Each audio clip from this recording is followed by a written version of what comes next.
When people drive along Saladis Avenue, surrounded by ancient oaks and blooming bushes, they spend time talking about the kingdom of Grandale. They say that they managed to summon heroes from another world who have special abilities to fight the Dark Lord. Yes, the call really happened about a month ago. Since then, the whole city has been talking only about this event. Everyone is making their guesses about the mysterious heroes.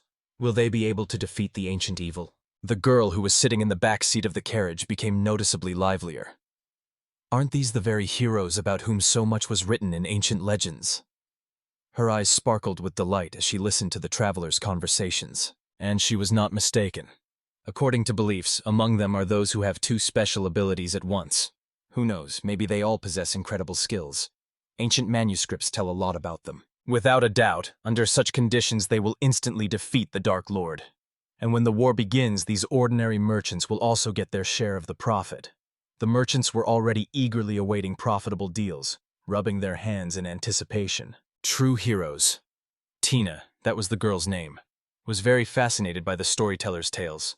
She imagined mighty warriors who defeated enemies with a single move, and noble knights ready to sacrifice themselves for justice. In her dreams, the girl already imagined the queen inspiring the youth with a passionate speech about the importance of humanity and turning boys into true heroes. Tina was certain. With such defenders, the kingdom had nothing to fear. How much she wanted to meet such a person at least once. She sincerely believed that her dream would definitely come true, and this belief gave her the strength to keep going, even when life seemed completely gray and mundane. Miss Tina thought how wonderful it is that in this world everyone can look at their abilities in the skills matrix themselves. People once could not even imagine what their true capabilities really are. Among those willing, there will definitely be some who have come from afar and already dream of being the first to try this strange feature, hoping to see something unusual about themselves there. Just imagine how their eyes shine with this anticipation. How many young souls have been shattered by harsh reality? And how many hopes have turned to dust when the truth appeared? Not all expectations come true. Only those who truly deserve it become real heroes. Until recently, Akanos Kana was an ordinary high school student. He did not stand out with any special abilities or striking appearance, just another teenager in the crowd. Every morning, like everyone else, he washed up, had breakfast, and got ready for school. On the way to school, he politely greeted the neighbors, like a truly well-mannered boy. A month has already passed since they, the high school students, were transported to the world with the kingdom of Grandale. At first, everything seemed like a nightmare, but over time they got used to the magnificent castles and green hills. Since the summoning, nothing special has happened here. The Dark Lord is still alive and doing his thing. This greatly worries the inhabitants of the kingdom, as well as those who were summoned. Tamaki Saki called Canada. She asked if he could make more different flavors of onigiri, because they were all the same. He looked at her displeased. She used to be the class monitor, looks very modest, and you wouldn't say she can be a real assassin. But in battle, she changes, becomes a fast, invisible shadow that instantly moves among enemies. Suddenly, girls gathered around him. They began to complain. There is not even manga or magazines here. In their world, they calmly took a new portion to read every week. He was confused and asked them to hold back their emotions a little. He calmly said that his store only sells bottles of tea and that he has weights, but he does not understand at all how to develop his business and improve his skills. Hang on a bit. Then one of the girls called him rude. To be honest, he was already tired of constantly hearing everyone mock his skill.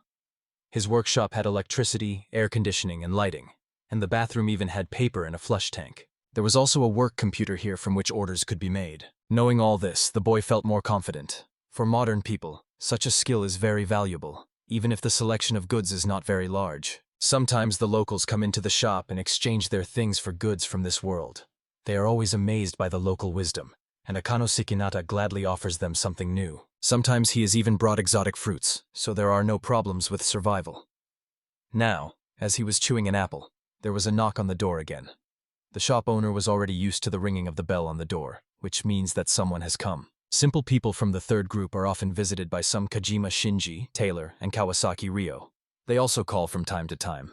They all really like the local conditions, especially praising the bathroom. This time, when they looked inside, they saw Tamaki lying on a futon right in the middle of the store.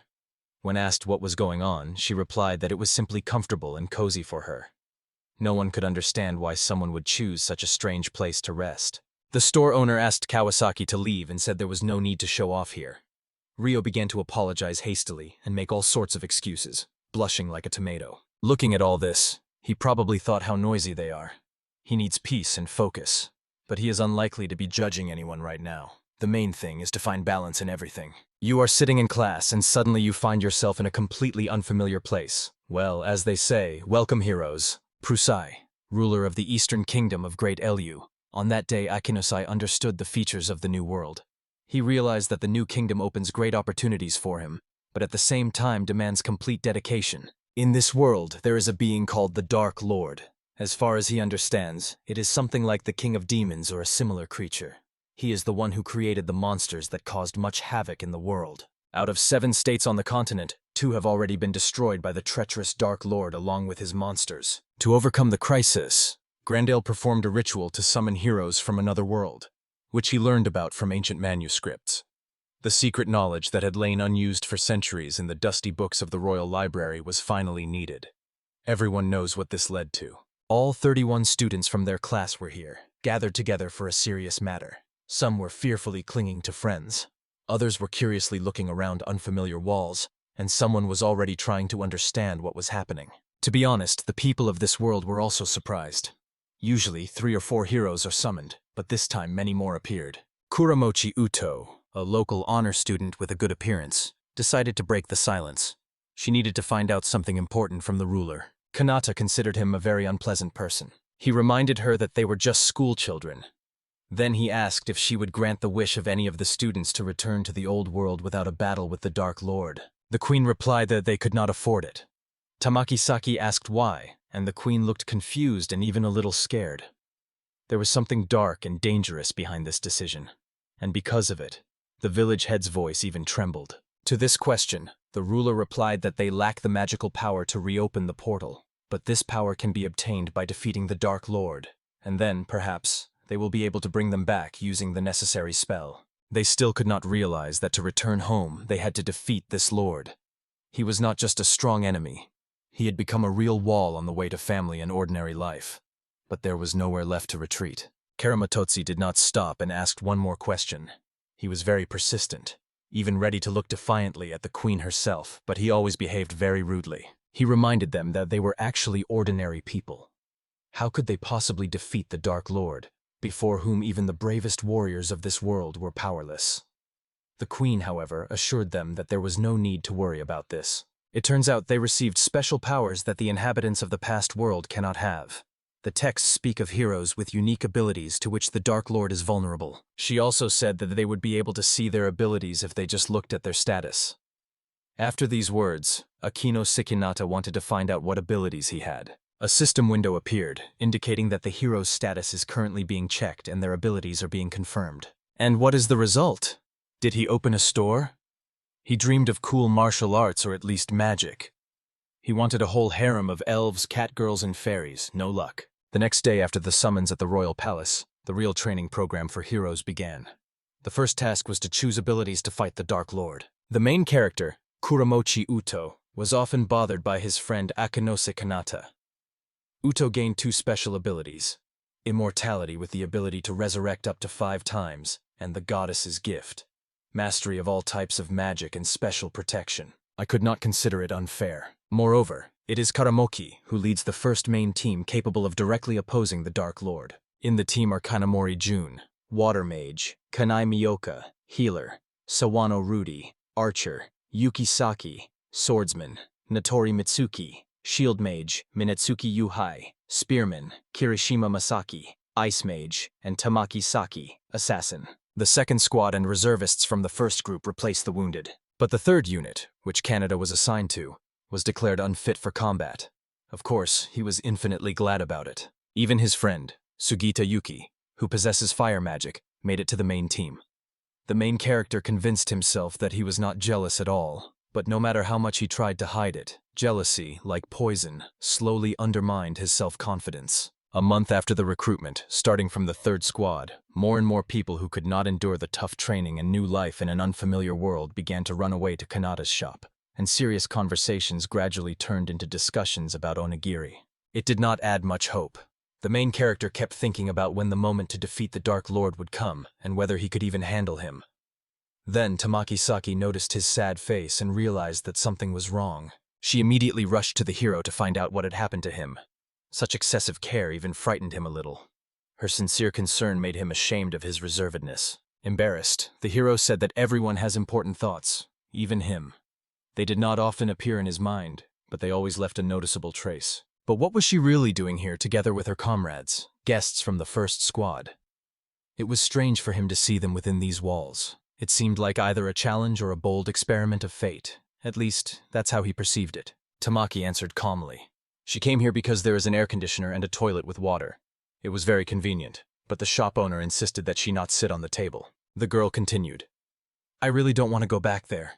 Not everyone wants to seriously fight the Dark Lord. It's one thing to listen to legends by the campfire, and quite another to face real evil and understand that a true feat is expected of you.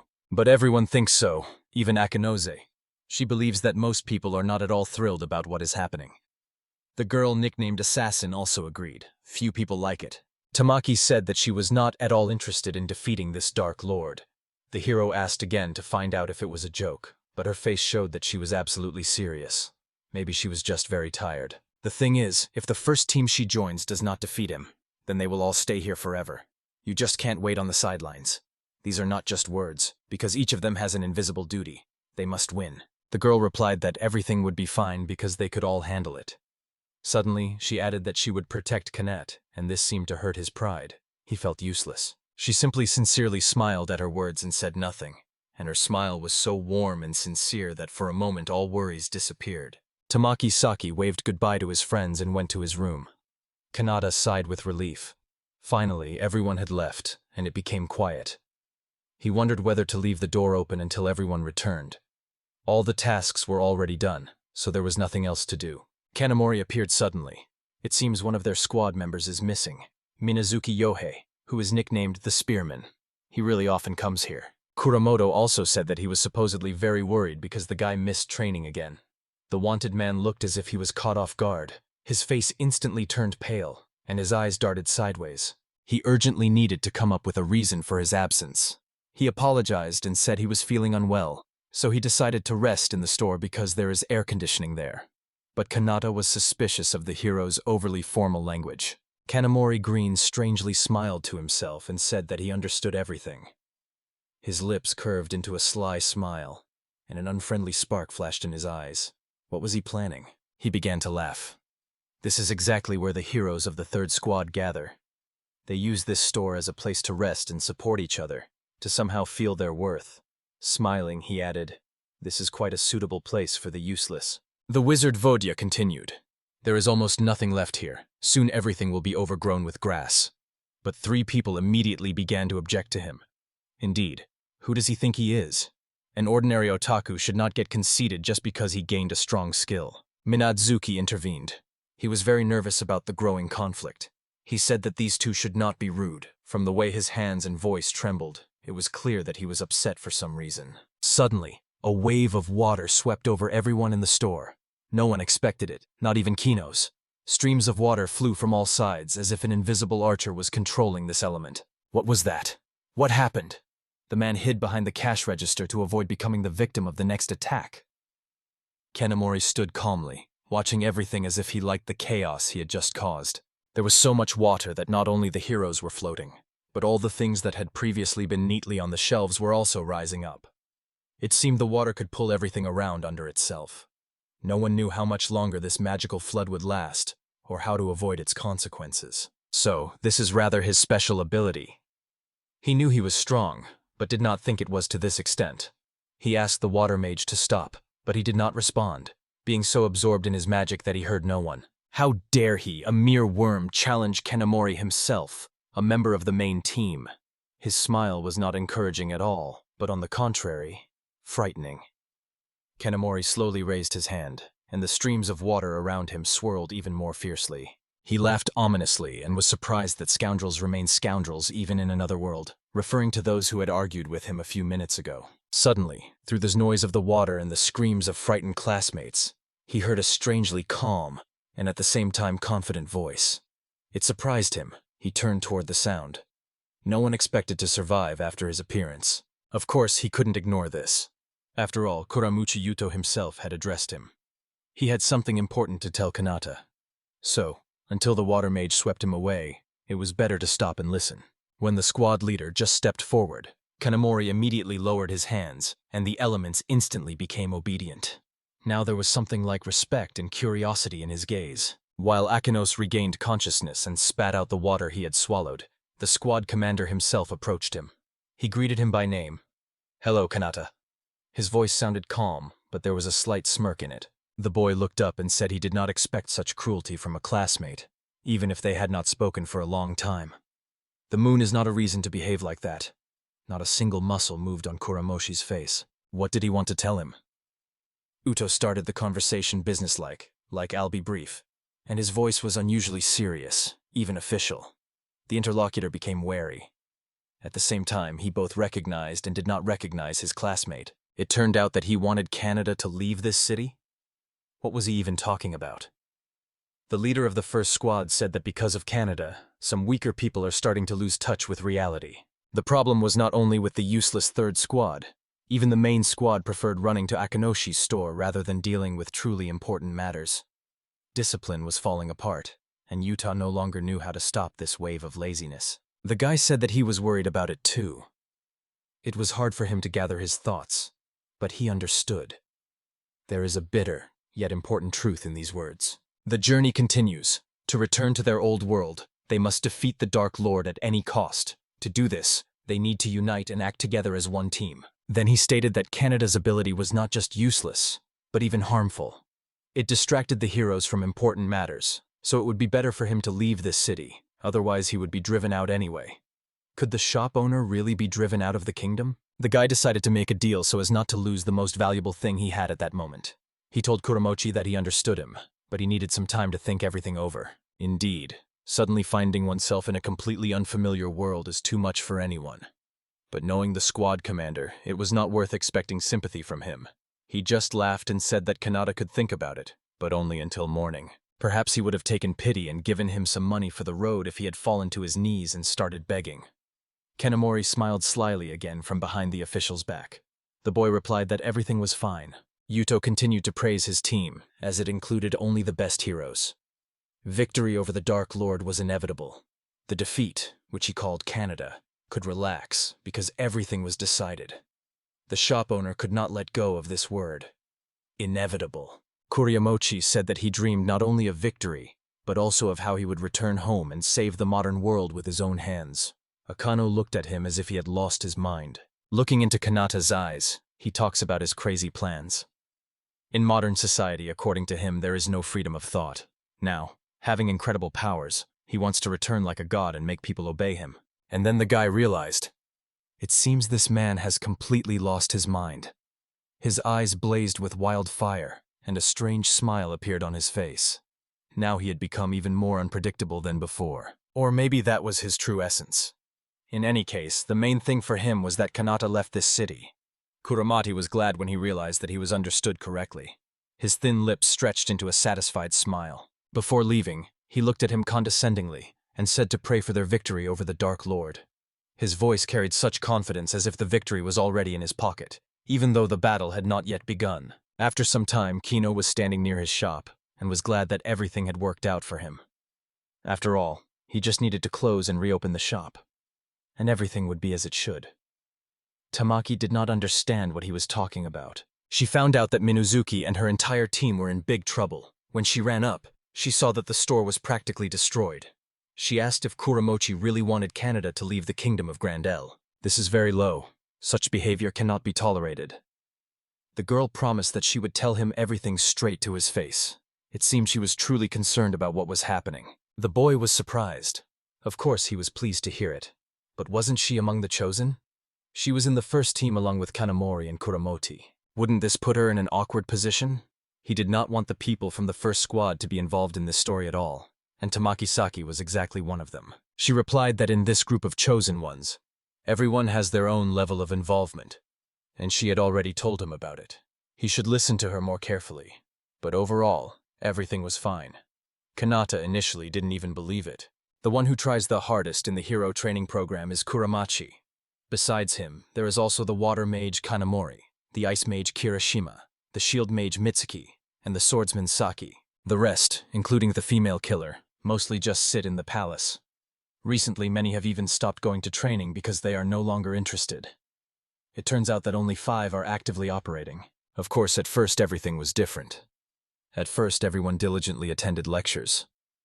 But when practical lessons on monster hunting began, everyone started to have different attitudes towards it. Recently, they staged a demonstration fight with orcs, and Kirishima, the ice mage, shot them with ice arrows, which scared everyone a lot. Kanata said that after the incident with Kanamori, this no longer surprises him at all. The girl replied that Kanamori was even worse. He took pleasure in cruelly tormenting and killing his enemies slowly, choosing the most painful methods for it. No wonder she couldn't stand him. Then the boy asked her what she thought about that psychopath. Tamaki immediately understood that it was about Kuramachi.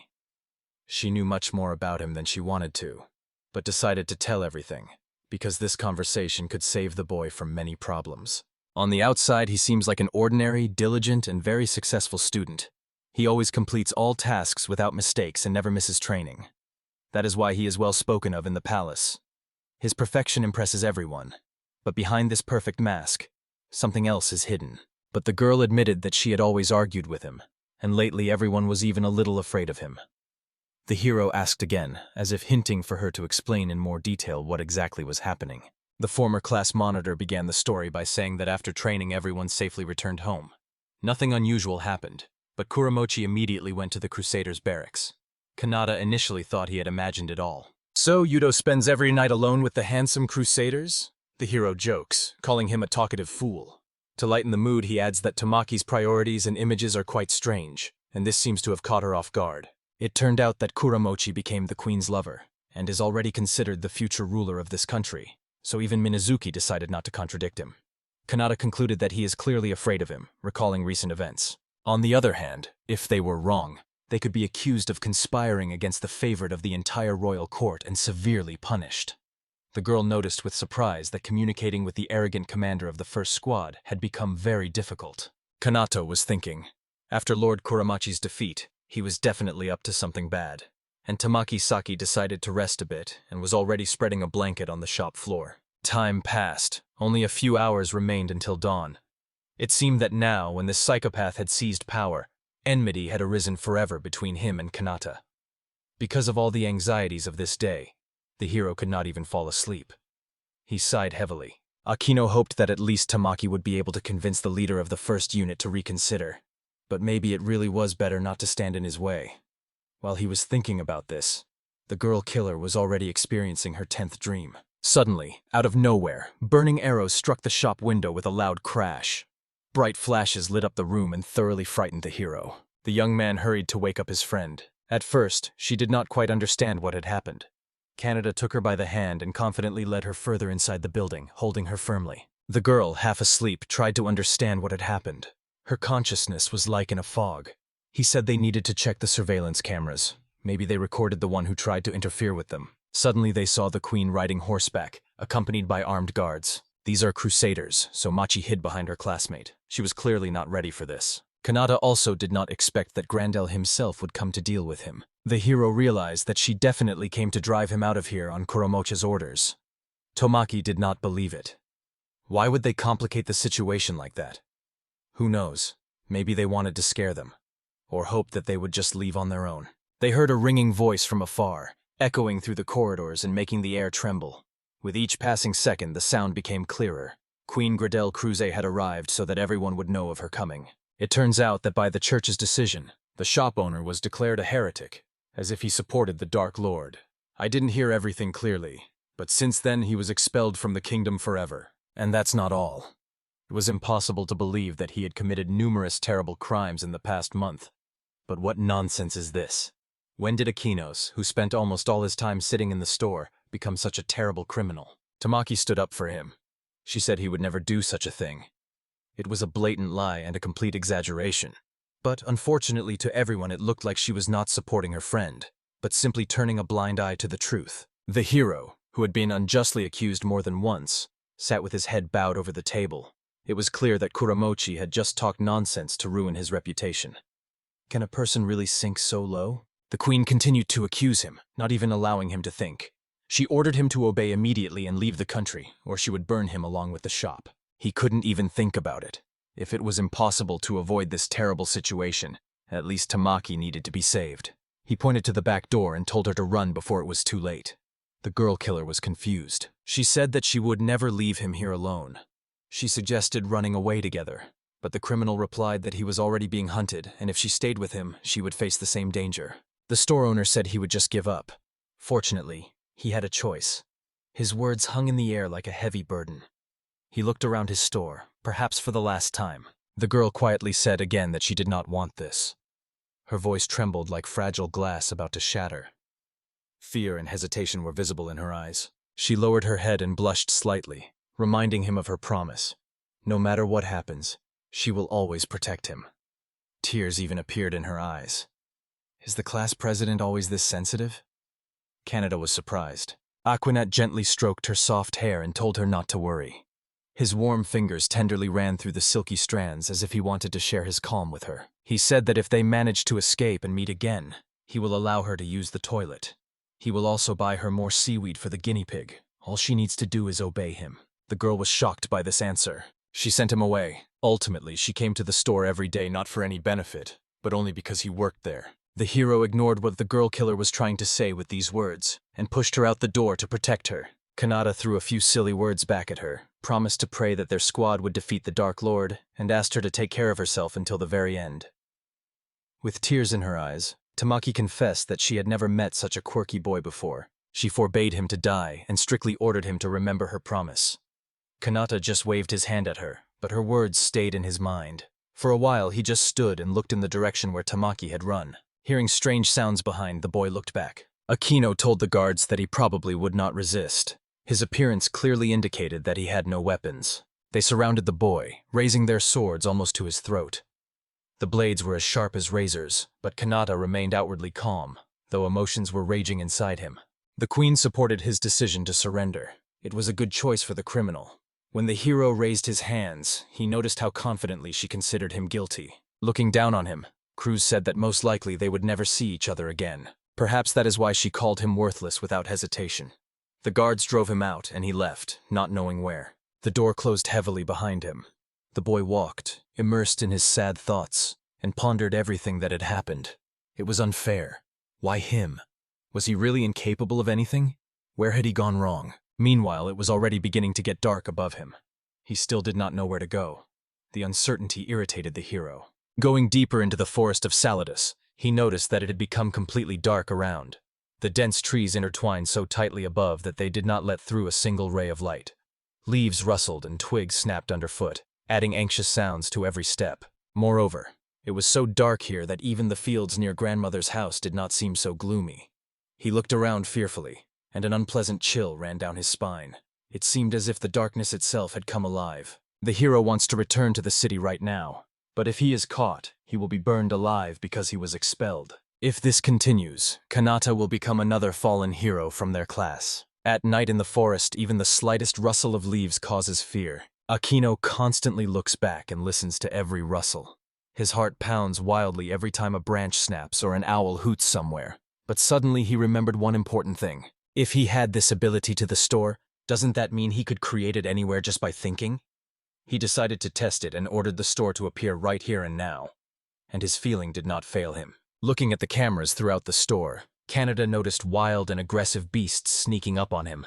Each camera recorded the approaching danger. Their movements were coordinated. It seemed they were about to attack. Oh, trouble, they are surrounding him. The boy realized that they were definitely attracted to the light. Therefore, it was necessary to turn it off in the entire store as quickly as possible. But looking around, he did not immediately notice where the switch was. Breathing became increasingly difficult, and his heart was pounding wildly in his chest. Sweat was dripping down Kanata's forehead, blurring his vision as he frantically searched further. Could it be that he was already gone? Akinos realized with horror that he was the owner of a small shop, which means he had never had to turn off the light here even once. Could it really be that there is no switch anywhere? Maybe the light can be turned off by clapping hands? Kanata realized that at least the entrances needed to be barricaded. It was better than doing nothing. He began pulling out boxes and stacking them by the doors to protect himself a little. Suddenly, he heard some rustling. Turning towards the sound, he saw two predators. They had already entered the building. Their yellow eyes glowed like two little flames, and saliva dripped from their open jaws. highlighting their terrifying fangs. He could only wait silently. These creatures looked nothing like ordinary stray dogs or wolves. They resembled some kind of monsters. There was not a single thought in his head. If they decided to attack, it was the end for him. He has basically already come to terms with the fact that they will eat all the products that are on the shelves. Kanata just wanted them not to come near him, but he accidentally dropped something, and that, of course, immediately caught their attention. The boy thought it was the end. The wolf-like creatures became alert and began searching for the main character of the situation.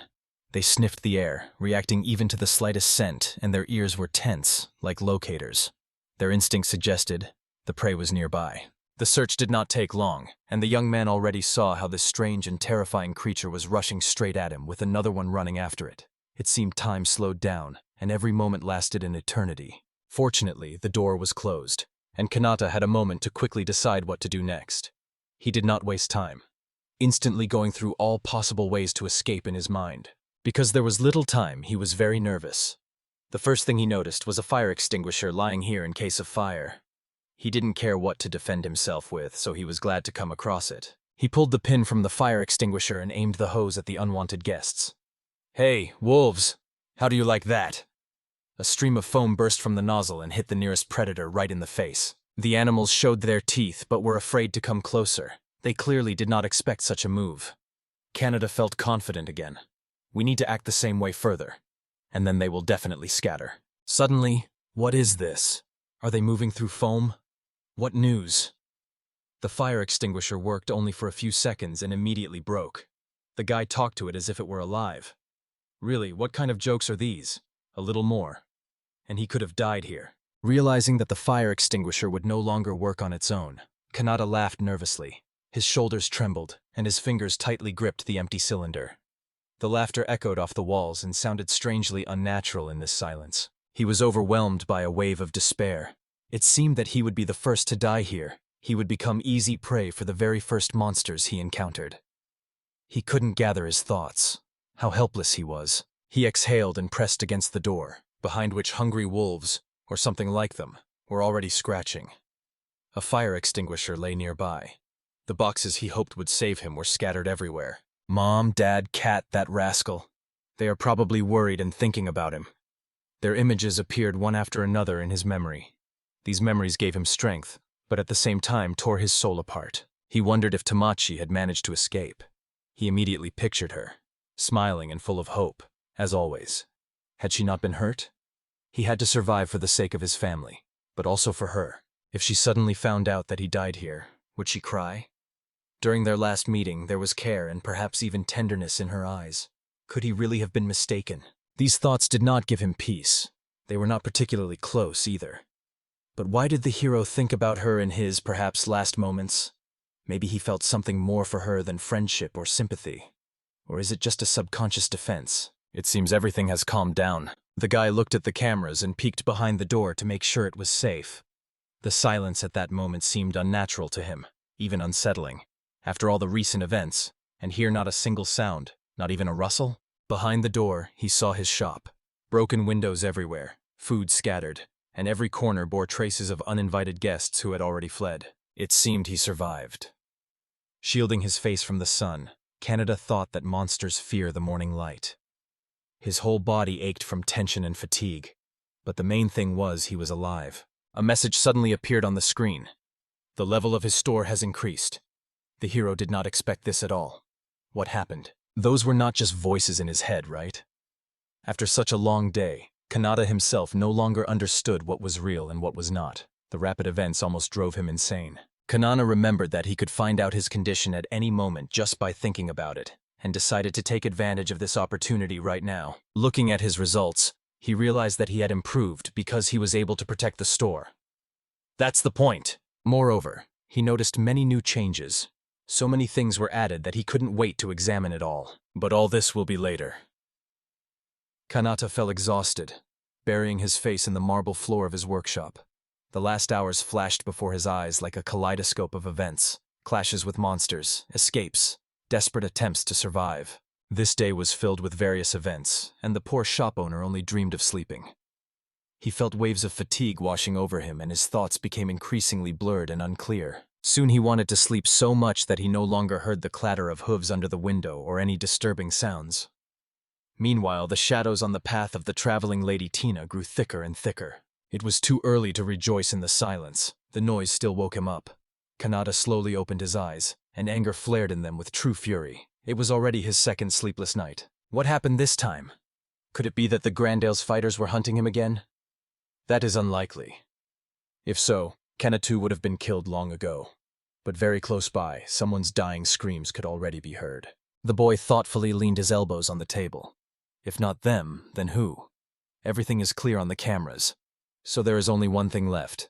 To deal with it himself, personally. Kanata peeked out from behind the tree and noticed a carriage nearby. Several dark figures stood around it, and the horses nervously twitched their ears, sensing danger. It seemed that bandits had attacked the carriage. Looking more closely, he saw a terrible scene. One man was kicking another to death, while his partner just sat nearby and watched. Dead people lay around, and behind the crew bags and other accomplices were visible. What a horror! I can't believe it. He needed to escape from here as quickly as possible before he was noticed. But it seemed it was already too late. Strange people had already returned to him. Their eyes glowed with an evil fire in the darkness. A young girl ran past them, distracting attention from the hero. They shouted something after her, but she did not look back. From the fast running, her lungs were already burning, and her heart was about to jump out of her chest. Canada noticed her and was even surprised that someone managed to survive. She looked very frightened, with fresh tears shining in her eyes. Her trembling shoulders and fingers clenched with fear spoke more than words. Then he realized that he absolutely had to protect her. But how to do it? He was torn between fear and the desire to do something, but the decision still did not come. The hero was overwhelmed by panic, which did not allow him to think calmly and soberly assess the situation. Assistant? But he realized that he could not handle them alone, especially since they were armed, and the girl kept running. Every small step she took echoed in his head like a sharp pain. I hear the bandits talking among themselves. It seemed that they were not going to kill her. Instead, they wanted to take her alive and have fun. Anger was boiling inside him when he realized the true meaning of their words. Instead of fear, the boy felt a sense of justice. He clenched his fists. He could not leave the girl in trouble. After all, he was an alien from another world. He bore a special responsibility to help those in need, even if he himself was expelled from the kingdom. Then he remembered his abilities and decided to build a store right on this spot. However, for this, he had to use an inconvenient spell, but for a good cause one can be a little embarrassed. No one expected this.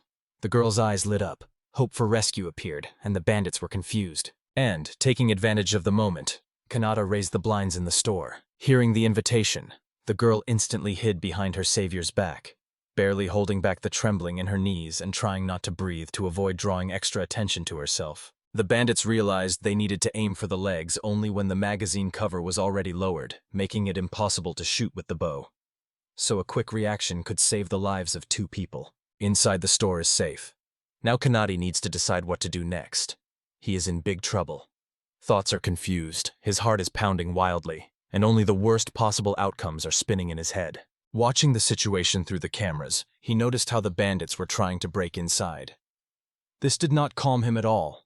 There were too many of them. They acted coherently, breaking into small groups to cover a larger area. Kanata had already thought that all problems were behind him when suddenly a new one appeared. Strangers stood behind the hero and did not know how to thank him. Only now was he finally able to see her clearly. The girl's big eyes were shining with happiness, but it was clear that she had not yet recovered from what had happened. She held herself uncertainly, as if afraid that there might be danger here too. Kanata looked at her and thought that she was quite pretty. He also suggested that she might be an elf, but almost immediately dismissed the idea. However, there was no time to ponder. Strange men in black were already breaking inside. The girl was frightened again, so action was needed immediately. Meanwhile, the criminals had already pierced the canopy with a spear. It was clearly visible to the naked eye and on the cameras. Using a computer, the boy also noticed that he would have to deal with 3 bandits, so he began to mentally prepare for the confrontation. Kanata was upset. But what else could be expected? The fire shutters would not have lasted long, especially in such a situation. The good lady was nervous and tugged at his jacket, as if checking whether it was all real. When he looked back, he saw her looking at him with hope. Her sincere gaze would melt anyone's heart. If he were some kind of superhero, he would have already saved her beautifully and easily. But unfortunately, life is not a fairy tale at all. The little girl needed support. Kaneda hugged her shoulders, looked into her eyes, and promised to distract the bandits when they burst in. At that moment, she would be able to escape. He told her that as long as he was near, she should not be afraid because he would protect her. The girl was pleasantly surprised by his courage, a little embarrassed, and even barely smiled. This could not help but please. The crack of glass in the window and the bandits' screams made them turn around. 3 scoundrels were already inside, demanding that the boy they called Kaneda show himself. They were smashing and breaking everything in sight. They look irritated because they do not understand anything. Really, what kind of building is this? Enough of these games. Suddenly, one of them notices the closed door and points to it to the others, hinting that the victim and the rescuer might be hiding right there. Kaneda had just thought that they were leaving when a sword approached the door right next to him and began to cut. The boy quickly ducked to avoid being noticed immediately and tried to quickly figure out what to do next. Then he remembered how yesterday he managed to drive away the terrible monsters. Fire extinguisher. He needed to use this wonderful device again. Fortunately, it was nearby. While the criminals would be stunned, the girl would have time to escape. He had already told her his brilliant plan when he suddenly noticed that something was wrong. The computer camera shows that another thief is wandering near the store. Well, here we go again. All the plans are in jeopardy. So what should the hero do next? He could attack him and let her escape, but then he wouldn't be able to stop those inside. He didn't like that his initial plan was so limited. They had to act very quickly. An axe was already breaking through the door, and the bandits were shouting and threatening to kill them both. The girl curled up in the corner and barely held back tears. Suddenly he understood everything. Fire alarm. This could be a chance to save the girl. The attackers would hardly expect such a move. For the boy, it seemed to be the only way to break free. The residents of Veliki Ale were initially very frightened by this sound, as it was a completely new technology for them. The older people just shook their heads and whispered about witchcraft, while the youth curiously peered out the windows, trying to see where the sound was coming from. The boy grabbed a box of matches, lit one, and brought it right up to the device on the ceiling. He was sure that even the bandits did not expect such a surprise, and Kanat was right. They were indeed very impressed and frightened. When the water started pouring, they initially did not even understand what was happening and where to move. The bandits rushed about like cornered animals, not knowing how to escape from this trap. The bandits decided it was some kind of magic and fell to the floor, either from surprise or because the tile had become too slippery. Their eyes widened in astonishment as the weapon flew out of their hands and hung in the air as if pulled by an invisible force. Moreover, this sound will not only distract the bandits from their goal, but also give Kanada, who hid under the table with a cute stranger, a chance to get out of here. Maybe someone will hear the noise and come to help. Suddenly, the boy and the girl heard a wild roar. Could a black wolf have appeared here? I would not want to take any more risks and scare this friendly woman. Kanada watched cautiously. Could these really be the same monsters that were here last night? It is time to turn off the fire alarm. The water instantly stopped flowing, and it became a bit quieter. There was already enough noise here. Thank you to the device for doing its job. Cries of the bandits about retreat were heard. They were abandoning the wounded. Seeing the monsters, everyone panicked. No one wants to be eaten, so they did the right thing by fleeing. Actually, they shouldn't have come here at all. They even forgot about one of them, and the hungry beast immediately loomed over his small figure. Kaneda and the stranger just hoped that this horror would end quickly. She pressed against him and covered her ears with her hands. The shop owner stroked her head, trying to calm her down. She was sad to hear the girl crying. After a while, everything quieted down. The owner did not dare to raise her head to see how things were. The girl also did not dare to do so. When he was sure that she was no longer in danger, he said that there were no more bandits and wolves. Everything was fine now. She still did not raise her eyes, hiding them under thick black lashes. Now that it had become quiet and peaceful around again, he could look at her even more closely. Perfect facial features, neatly styled hair, neat but expensive clothes. She held on to him as if it could save her. Akanos was very surprised when he realized that some situations can sharply intensify certain feelings and completely suppress others. He was so absorbed in solving the problem that he didn't notice he had been holding such a sweet girl in his arms all this time. Kanada didn't know how to behave so that she wouldn't think anything strange. And she didn't take her eyes off him and seemed to be waiting for something. Did he do something unnecessary? But he was just saving her life. The touches were not intentional. He vainly tried to convince himself that he was not bad. He needed to pull himself together. Kanano was surprised. The girl spoke for the first time that evening. She shouted loudly that she was very scared. Fortunately, there was no one in the building who would react badly to such a scream. In this situation, her emotions were completely understandable. The shop owner barely held back tears. She hugged him again and started crying, and he could do nothing but stroke her light hair.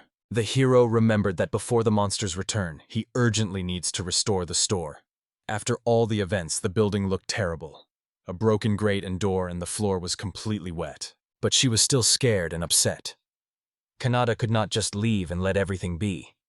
He decided that first he had to calm this sweet stranger, and only then think about everything else. She was so small that Kanata could cover almost her entire back with his palms. Kanata had not yet managed to hug her when suddenly he heard the familiar sound of a system window notifying that his level had increased. It even annoyed him a little. Now he decided to check his stats. Among all the details, the hero's eye was caught by the light switch cover. It had not been here before. The shop owner was surprised. Why did it only appear at level 3? It could have been added from the beginning. Kanata's rage knew no bounds. The mysterious stranger was even frightened by such a violent reaction of her recently calm protector. Walking with Salada, the young girl showed Kanata the way west. She became livelier and no longer looked scared, although the forest often hides many frightening and dangerous secrets. She took the seller by the hand as if they had been close acquaintances for a long time, which again made the boy feel awkward. If everything goes according to plan, they will reach the city in a few days. In response, the stranger glowed with joy. She thanked the boy for his deed and introduced herself as Tina Arnuis. The girl was only 16 years old. She also told him that she was the daughter of Sahara Arnuis, a merchant from the city of Kadina, where they were heading through this forest. The boy listened to her with admiration. Although she was also 16 years old like him, she seemed very independent. As Tina continued her story, she involuntarily recalled recent events. The carriage was heading to the kingdom of Grandale, carrying cargo, when suddenly local bandits attacked it. The servants who were with us hid our newcomer during the attack, but unfortunately, they themselves died tragically. It was their bodies that we could not see from around the corner.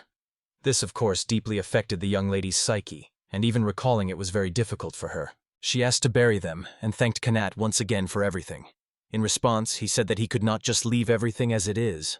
Upbringing and moral principles do not allow him to remain indifferent. Tina wanted to ask a not entirely modest question and apologized in advance for it, as she always behaved politely. Her respect for others was evident in every word. She regularly thanked the interlocutor or apologized. She decided to find out who her rescuer really was. Maybe he was some famous wizard? The boy was very surprised. He was an ordinary person, even his clothes showed that, and it never occurred to him that someone could take him for a magician. Kanata also said his name and added that he officially holds the title of Hero of the Shop from another world. He wanted to explain that it was not exactly what he expected, but Tina suddenly asked if he was really not born here. She was very surprised. Could he really be the legendary hero from another world? The girl's eyes widened in surprise, and the hero thought she was about to faint from joy. Kanata had no idea it was so important. Tina began to tell what she had heard. In the kingdom of Groundhill, everyone knows that heroes from other worlds truly exist. Many books and legends have been written about them. They tell how these heroes defeated evil and saved the world. The young girl had also read these exciting stories more than once. The boy thought that here they were given the same status as King Arthur, Perseus, or Yamato Takaru from Japan. If so, it was a great honor for him to be on the same list with such famous people. On the other hand, if Tina found out that Kanata was not really a hero but just an outcast, she would most likely be disappointed in him, and the very thought of this upset Kanata.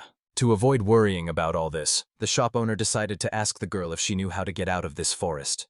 She replied that she did. The girl said that she travels many trade routes because the nearest town here is her hometown. Tina also offered to become a guide for the hero, and looked at him attentively, waiting for an answer. Kanata did not even think that this was possible. When he asked her, she gladly agreed. He understood. This girl was ready to help him with everything. In the end, he agreed to go with him, but one thing still bothered him. Always. Even when they were walking, eating, or doing gymnastics, she constantly held his hand. Kanata was not used to this and thought that probably all girls in this world were so brave. For him, used to being alone, it was a continuous trial. Sometimes it was hard for him to hide his embarrassment, and she immediately looked at him with a worried gaze, checking if he was all right and if he needed her help. He replied that he was fine, but accidentally called the girl by a pet name. Fortunately, he was attentive enough to quickly correct himself. At such moments, Kanata tried to change the subject. He assured Tina that they needed to get out of this forest as quickly as possible before monsters or bandits attacked them again. The main character asked this girl if all the monsters in this world only come out at night. He wanted to make sure he understood this correctly when he first encountered the werewolf-like creatures. As an example, he mentioned these creatures specifically to make it clearer to the girl. Tina replied that yes, but there are many monsters with strong magic that can move even under the sun. Unlike monsters, bandits can attack even during the day, so heroes always need to be on guard. Kanata agreed with the girl and thought to himself that it was a bit creepy. The danger does not disappear, even after all the trials. The guy also decided to ask our newcomer where exactly they were heading, that is, to Kadina. Kanata wanted to clarify if he understood correctly that he was also under Grandale's control. The tense face of the hero could reveal his anxiety. He really wanted to avoid cities related to that kingdom. But for Tina, this is almost the first meeting with him, and she knows nothing about his recent tragic events. The young man explained that Kadina is an independent fortified city founded by free merchants. It still thrives thanks to trade and is one of the most famous trading centers on the continent. Kanata was surprised. It turns out there is freedom there. He became interested immediately after this story. The girl replied that she was not sure about the freedom, but she was very pleased that the atmosphere there was incredibly nice. It turned out that walking to Kadina would take about 10 days. During the day, the heroes walked through the forest, and at night they hid from bandits and monsters in shops. Tina really liked the goods in the boys' store, especially the sandwich with bacon, lettuce, and tomato, as well as the milk tea. She enthusiastically said every time that it was incredibly tasty, and Kanata warned her to eat slower so she wouldn't choke. Kanata asked the girl if he understood correctly that their world has been at war with the Dark Lord's army for over 100 years. She confirmed this and said that this year marks exactly 100 years since the first battle. The girl's words made the hero seriously think. When he first arrived here and heard Queen Crucia's story for the first time, he thought the crisis had happened recently, and that they still had time to prepare the heroes. He was very wrong. Looking at Tina Arnuis, he understood how much people had lost during these long years of war. They say that the lands ruled by the Dark Lord are constantly growing. To fix the situation, rulers of different countries began conducting the so-called summoning ritual. However, it is hard to believe that in recent years no country has been able to carry it out successfully. For the first time in 12 years in the Kingdom of Grand, good news appeared. A hero from another world was successfully summoned, and not just one, but immediately 31. Kanata understood everything. Their class was transferred here to replenish the shortage of soldiers in the army. In this battle against the Lord's army, people felt a ray of hope for the first time. Everyone without exception placed great hopes on the heroes. That is, on the high school students, who could not even imagine that they would have to take part in such a thing. After listening to the girl, the hero said he understood everything. However, he doubted whether he could meet everyone's expectations. Tina objected and said that Mr. Canada, as she called him, was a strong, beautiful, kind, intelligent, and wonderful person. And this once again confused the boy. His cheeks betrayed a flush of pink, and his gaze involuntarily turned aside. She reminded him that it was he who saved her life. Only this thought made her consider the shop owner, Akanos Kana, a true hero. Her voice trembled with emotion, and tears of gratitude shone in her eyes. The boy wanted to thank her but wondered, does he deserve such an honor? Memories of his own mistakes surfaced one after another in his mind. Can someone like him be called a hero? Still, even though he came here from another world, it should not be forgotten that he was expelled. Moreover, he was called worthless, and now that nickname has stuck to him firmly. He thought that it was probably not worth telling her about it. He could no longer tell her the truth anyway, so the best thing to do was just to thank her and pretend that everything was fine. It was not possible to just leave this conversation for later. The girl had not lost interest and wanted to ask him something else. Tina tried gently to find out what the hero was going to do after arriving in the city, but he replied that he did not have any concrete plans yet. Honestly, he never had any. The girl was very happy and invited him to stay, saying that her father would gladly welcome the person who saved his daughter's life. Moreover, our new girl really wanted to listen to the boy's stories, believing that he had many of them. Every time he began to tell about his adventures, her eyes lit up with childlike curiosity. Kanata was uncomfortable admitting that he knew almost nothing about this world, but on the other hand, it was a great opportunity to live a little with the locals.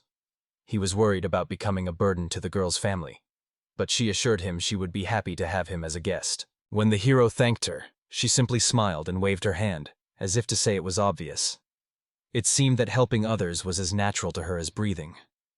There was no insincerity in her voice. By the way, Akanos never really thought about the future. He simply did not have time for it. The selection of goods in his shop became significantly larger.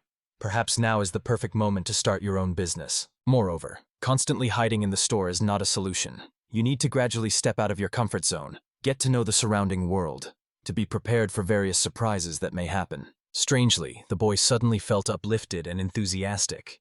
He was surprised that having a goal is actually cool. He used to think that only naive dreamers could strive for something. But life turned out to be much simpler and clearer. He was hurrying to the city with his new cheerful and sweet girlfriend. She strongly supported this idea. Although he was usually reserved, he felt more energetic beside her. After 10 days, they finally reached the city of Kadina. Tired but full of hope, the travelers stopped to rest and look around. Despite the long journey, they realized the real adventure was just beginning. The girl pointed the way to Kanata with her hand and proudly said that it was her hometown. She said, "Look how beautiful it is," and indeed, it was hard to look away from this view. The city turned out to be simply huge. Kanata saw many ancient buildings against the backdrop of tall mountain cliffs. When he arrived here, he never imagined it would be so beautiful. Being a true otaku, he immediately thought that an anime festival could even be held here. Tina didn't quite understand him, as people here are interested in something completely different.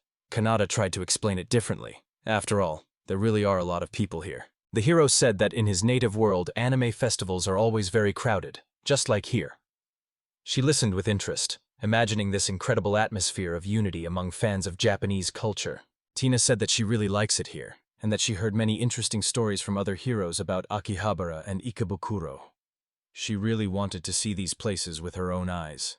The hero was impressed by how different everything is here. His thoughts were about the future. If he could return, would he be able to take this sweet girl with him? Could they be happy far from this world? She deserves a better life, and he can give it to her. Ultimately, together they could experience many adventures in this world and even defeat the Dark Lord.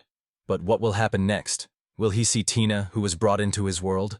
Will they be able to live happily together? When the hero realized that it was almost impossible, he became very sad, almost to tears. Such happy endings happen only in fairy tales, not in real life. He accidentally said this out loud, which greatly surprised his partner. Tina was incredibly happy to finally return home after everything that had happened to her. Her eyes filled with tears. As if she could not express all her thoughts, the girl took his hand again and said that they were here only because of him. She added that she would never be able to fully repay him because his help was invaluable to her. She begged the hero to allow her to thank him in another way. Kanata did not quite understand what she meant. A young girl asked him to take care of her further, and she herself promised to live only for him. He was struck by these words, and he even wondered if there was at least one person in the world whose heart would not stop because of her charming eyes and gentle words. Kanata began assuring her that he had done nothing special, but the words stuck in his throat. Her gentle hands trembled slightly as she clutched the fabric of her dress. He had never seen such sincerity and devotion before. In fact, he should thank Tina. He just needs to quickly come up with a reason.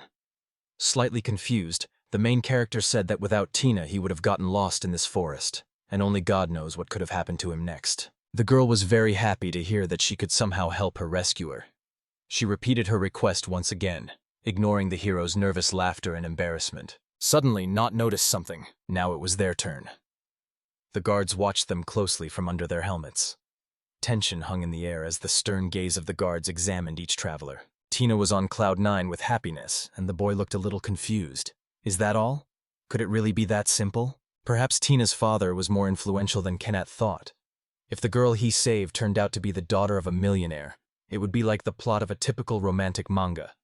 Tina said that she has a special pass. The man was still wondering where all these people standing with them in line had come from. Each had a completely different face, but at the same time something united them. Could they all really be residents of Kadina? He sighed again about his fate. If he were tougher, he would have become a real hero, and Tina would have been the main heroine. Why did he get such a useless power? The girl asked the hero not to look so closely. She felt embarrassed. The girl said that this whole line of people is standing here to get the same pass that she has. Nothing can be seen from here, but there is still a place there called Zastinia. He couldn't answer that he didn't quite understand. Tina explained that these are temporary workers. Most of them come to the city to earn money and then return to the village. Almost everyone who was standing in line was from there. This territory is located beyond the southern wall of the city. The people who live there do not have the rights of Kadina citizens. The hero asked if this place could be considered a completely different city. How big this old town was. Narrow streets, unfamiliar signs, endless turns. In Koret, his head was spinning. He worried about only one thing: not to get lost here. But suddenly Tina took his hand. She decided to take him to her home. It was clear that the girl missed her family very much. Kanata silently followed her, admiring how she changed when she thought about her family. Smiling, she said that she wanted to introduce him to her father as soon as possible. The hero looked at their intertwined hands and probably thought about how quickly everything is changing. After passing through several narrow and crowded streets, arm in arm, together with his lovely partner Kanata, approached the desired place and froze in surprise. A huge building rose before him. Could this really be her home? So was she really a noble lady whom the hero should not have held by the hand? Or did it still seem that the story began with an intriguing title, The Bride from Another World for the hero? In any case, although he did not seek this, his assumption turned out to be correct. This little girl is indeed the daughter of a wealthy person. She just did not understand what was strange or wrong here. The boy hoped that for everything he had done regarding the girl, he would not be scolded, although there was nothing special about it. Suddenly, a man approached them. Tina threw herself around his neck to hug him. Adonis, as he was called, told her that when he heard about the attack, he decided that he would die. But now he was very glad that the girl and her companion had survived. She, in turn, apologized for making him worry. She was not at all to blame in this situation, but apologizing without a reason was usual for her. Our new acquaintance introduced her rescuer to this man. He said that he works as a butler for the Arnuish family, and sincerely thanked them for saving Lady Tina. Kanata replied that it was a trifle and not worth thanking. Suddenly someone called the girl. From the girl's words, Kanata understood that this was her father. The man was also glad that his daughter was alive and reached out his hand to her. Kanata was very glad that everything ended so well. Tina survived, returned to her father, and Kanata was happy that he was able to help her with this. Suddenly, Dad hit Tina, but why? The man began accusing the girl of returning without the cargo, and because of this, the family lost important property. He called her worthless and said that she might not even come back home until she compensates for all the damages and lost profits. Kanata was very outraged by the behavior of the adult. He was simply bursting with injustice and was already about to intervene. But the butler stopped him, explaining that these were family matters best not to interfere with. But the hero did not listen to him. Even if he could not hit that fat fool whom everyone called his father, he could always say a few harsh words to him for insulting the defenseless girl. Let him just try to hurt her again. He also called Kanata ragged. Tina, sitting right on the cold road, instinctively held her cheek burning from the blow. Her usually clear voice now sounded weak and pitiful. She bitterly called Kanata for help through tears.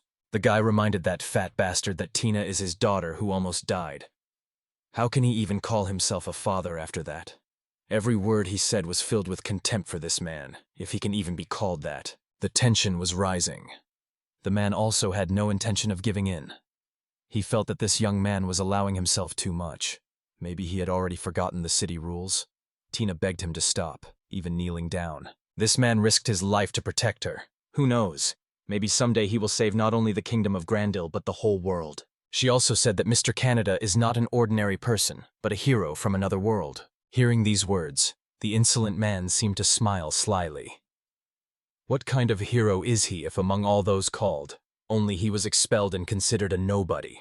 This only proves that he was the most useless and worthless. Kanata gritted his teeth. He wanted the truth to come out differently, for example, personally. But he definitely did not want to embarrass himself in front of her family. How will she treat him now after all these words? The father continued. This is the same scoundrel who committed many terrible acts. Of course, he could not have known that all these crimes were deliberately fabricated to ruin Canada's reputation. He believed that even communicating with such a worthless person tarnished the reputation of the Arnui family. So he got angry and drove him away, pointing at him. Tina watched this sadly. Here the woman herself stood up and loudly, so that everyone could hear, declared, "Kanat is her hero, and no one has the right to talk to him like that." Tears sparkled in her eyes. The boy heard this and was confused, since no one would believe him anyway. But her father paid no attention to her words. He grabbed her by the hand and said that since she had returned alive, she needed to get to work, not stand around talking. Tina did not want this at all. She cried bitterly and called Mr. Kanata for help, but he could only reach out his hand to her. Her voice was so desperate and helpless that his heart clenched. The hero enters the Zastania district but did not expect that, unlike other places, everything here looks like real slums, surrounded by dirt, abandoned houses, and an atmosphere of poverty. The man sincerely apologizes for his brother's harsh words. Kanata believes that he himself should be the one apologizing. In fact, he has no right to interfere in Tina's family's affairs, although he thought that sooner or later they would still break up. Even if the guy took the girl by force, it would bring even more problems. But the guy who clenched his fists gathers his thoughts and, apologizing for his audacity, asks for permission to ask a question.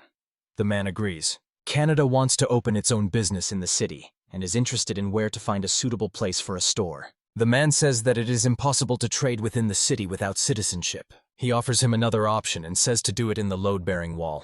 According to Adonis, it is possible to live and trade freely in this territory. Newcomers are not driven away here, but they are forced to settle on the outskirts, away from the wall, where the danger of attack is much higher, as if they become a living shield for others. Standing in an empty place, he feels completely defenseless and hopes that nothing bad will happen. Canada sighs heavily. His new life in another world begins, and he is ready for all difficulties. People turn around and look at the boy who shouted loudly with surprise. Near the store, Kanat calls people from another world to come and rob the store because the rarest goods have been gathered there. People enter the store and cannot believe their eyes. They have never seen anything like this before, and the man remembers the residents of Grandale. Previously, he hardly communicated with the local residents, but now he has started interacting with them more. The main thing is that he truly wants to manage this business, so everything will soon be sorted out. A beautiful girl approaches the hero and asks what history is. Kanata smiles and says that this store sells rare goods and products from another world, and advises not to be shy. The city residents are amazed, but still start buying something. The first customer bought a sandwich. Kanata appreciated its taste. He decided to leave a good impression so that people would come back here again and again. But suddenly an awkward silence hung between them. Kanata completely forgot to set the price for the product. He is afraid because in Grandel he never had to spend money. He was given a royal scholarship, but he didn't even go to the shops or buy anything. The boy does not understand how much money is worth and tries to remember the names of coins, although he knows only 4 types. A slightly confused young man is trying to figure everything out. He sets the price, only 1 bronze coin. All the visitors freeze in surprise. And then everyone rushes to the checkout to grab goods at a low price. And this greatly frightens the main character. The store closed in the evening. Canada is very tired from work. For him, it was just a crazy day. Later, a kind woman explained to him the local currency exchange rate. For 1 copper coin here, you could buy as much as you wanted. If there was such a store in the world of Kanata, he would go there every day. The guy remembers how people used to happily buy everything indiscriminately, but now he understands how reckless it was. He thinks that if he had known about this situation, he would definitely have asked Tina about the local currency. He remembers that girl, worries about her, thinks about how she is doing, and is anxious whether she has been disappointed in him. Kanata misses her very much and really wants to see her. A month has passed since the store opened. He managed to learn the local language and get used to the hard work in the store. The man set a limit, no more than 5 items per person. They made a toilet only for visitors. He set working hours and even 2 30-minute breaks for restocking goods. Although the 24 hours sign does not correspond to reality at all, the man hopes that the locals still do not understand what it means. There is only 1 cash register working in the store, and Canada still supports everything here. But the locals have already started taking care of and maintaining everything on their own. The hero is already beginning to feel like a part of this place. He believes that he has finally found his purpose in this world, which he had been searching for so long. The man knocks on the boy's door to get his attention. Kanata lets in Zaril, who came to pick up the goods. The boy gives him a bag of money earned yesterday, and the man praises him for excellent work and trading skills. Zaril jokingly tells Kanat that he envies him. The man who looks suspicious is actually a merchant from the west. They met about a week ago, after the store opening. That day the boy was going to rest a little. But suddenly a stranger spoke to him, and it disturbed him. The merchant smiled, looked into the door, and offered a very interesting deal. Kanata was scared because the man seemed suspicious. So I will ask the store owner how he exchanged his earnings. But he did not even understand what exchange is. The merchant explained that all the boy's goods cost only 1 bronze coin each, so every day he receives thousands, or even tens of thousands of coins. He is sure that the boy has already faced the problem of where to store them all. The hero pondered this. Zero offers to exchange bronze coins for gold ones, but of course not for free. He wanted to receive 0.5% of the amount for his services, assuring the man that it was a profitable offer. Although the young man strongly suspected the merchant, he seriously considered his offer because there were indeed too many coins in the store. This is how their cooperation began. At the very beginning of their business relationship, the boy felt uneasy because he still did not understand whether this person was good. Despite this, he continued to exchange coins with him. But the guys still worked together. The merchant jokes that Kanata is called a deity here, which makes him blush and ask not to make up any more nicknames for him. Kanata wonders if there is really only one goddess in their world, Astia. Zeril confirms that the word goddess is truly applied to her. Because of this, not only in Grandale but also in other countries, women govern, and all the outstanding people there are also women. Therefore, those whose actions resemble the deeds of saints are considered incarnations of the goddess Astia, explains Zarl. Nagag agrees, but it still seems strange to him. He simply cannot get used to this, because the very fact that he exists is already a true miracle, and it does not matter whether he is a man or a woman. The merchant is amazed at how the residents of Grandale could have driven out such a hero with incredible abilities and calls them fools. Kanata is surprised that the rumors spread so quickly and says that he had negotiations with them, but they yielded no results. The boy remembers Tamaki and wonders how she is doing now. He asks Zeril how things are going in Grando now. The merchant replies that besides the news of his exile, it is also known that other kingdoms actively assist the heroes, unlike Grandale, which categorically does not allow the heroes to leave the country. Zeril is interested in whether the hero really wants to find out what is happening in the city, and receives an affirmative answer. Although among many heroes there are not very good people, he still has friends he cares about and wants to know how they are doing now. The merchant linked this to Canada and promised that he would entrust his people to find out everything, because if the hero asked, he would do everything in the best way. The boy became embarrassed and thanked the man. The boy, thinking deeply, asks the man why he treats him so well, since he gains no benefit from it. The man is surprised and does not understand what the young man is asking about. After all, in his opinion, Kanata is the greatest hero in the last few hundred years. This greatly surprises the boy. The merchant wants to be honest with him, so he says that in reality no one wishes for the heroes to defeat the Dark Lord. Canada is shocked by this news. The war with him has long become part of a large economic system. If the Dark Lord disappears, the countries that trade resources for battles and provide mercenaries will be left without work. Because of this, a crisis will begin worldwide, and millions of people will fall into poverty. This number was significantly larger than the number of people killed by monsters. The hero wondered whether, perhaps, Grandale refuses the requests of other countries to maintain its leadership. Zeris says that the global food crisis can be solved very quickly, but only if this guy is here. Ultimately, he can create any resources in unlimited quantities simply out of nothing. That is why the merchant believes that Kana is the true embodiment of the goddess Astia. The hero's face suddenly changes sharply. He asks the merchant again why he decided that the boy could endlessly create goods and products. He did not understand where Zarilo knew this from, as he had only told Tina about his store's system. The man explains his words by saying that he often visits this store, even organized round-the-clock surveillance for his people, and has never seen anyone bringing goods there. And the store building itself also appeared somewhat suspiciously, explains Zarl. Kanat understands that he messed up. The merchant gladly explains that he understood. All goods will be created right here. The boy is amazed by this discovery. He considered himself smart, but not that much. Now he realizes that it is better for them not to become enemies. The hero asked to keep his trade secret. Zarela agreed and promised not to ask any more. After all, he considers this guy a valuable partner. For him, it is much more important than just killing monsters, and he wants to maintain a good relationship with him. Kanata also values his partner very much. Zero leaves the store and promises that today he will find out all the news about Grandale, and then tell everything. The boys are saying goodbye to each other. Canada is sitting at the computer and typing something on the keyboard. Here the noise distracts him. There is some noise outside by the emergency exit.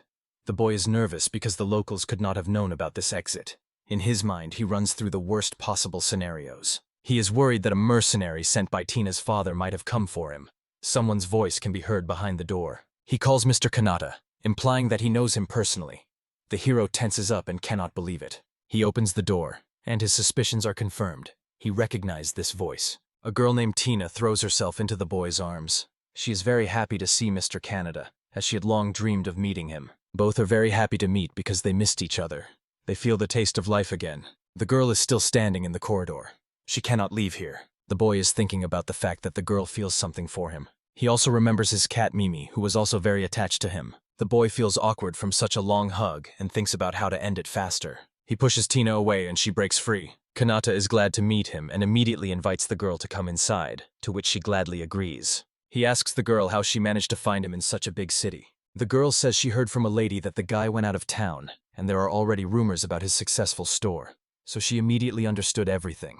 She wanted to come to the guy earlier, but she was forbidden to leave the house. Kanata is upset and says he must apologize because he did not tell the girl that he was expelled from Grandel. Tina just looked at the guy, which is completely understandable. She told him that he absolutely did not need to apologize, and the boy was confused by surprise. The girl believes that this company are true heroes and cannot believe that Grandeli was so wrong to kick them out.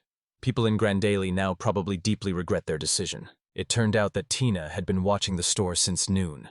This surprised Kanata a lot, as the girl had not even told him anything before. She is delighted that many people now come to his store, and they all leave with a smile.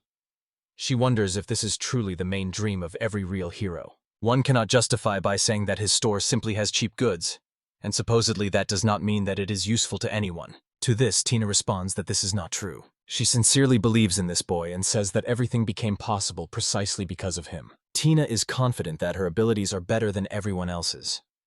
Kanata recalls the words of Zaril, who, like Tina, also once said something similar. The girl is the merchant's daughter, so she understands trade well. The boy is both shy and happy at the same time. Tina takes the boy by the hands to support him and tells him that she considers him a true hero. She also reminds him that he once saved her life, so to her he is a true hero.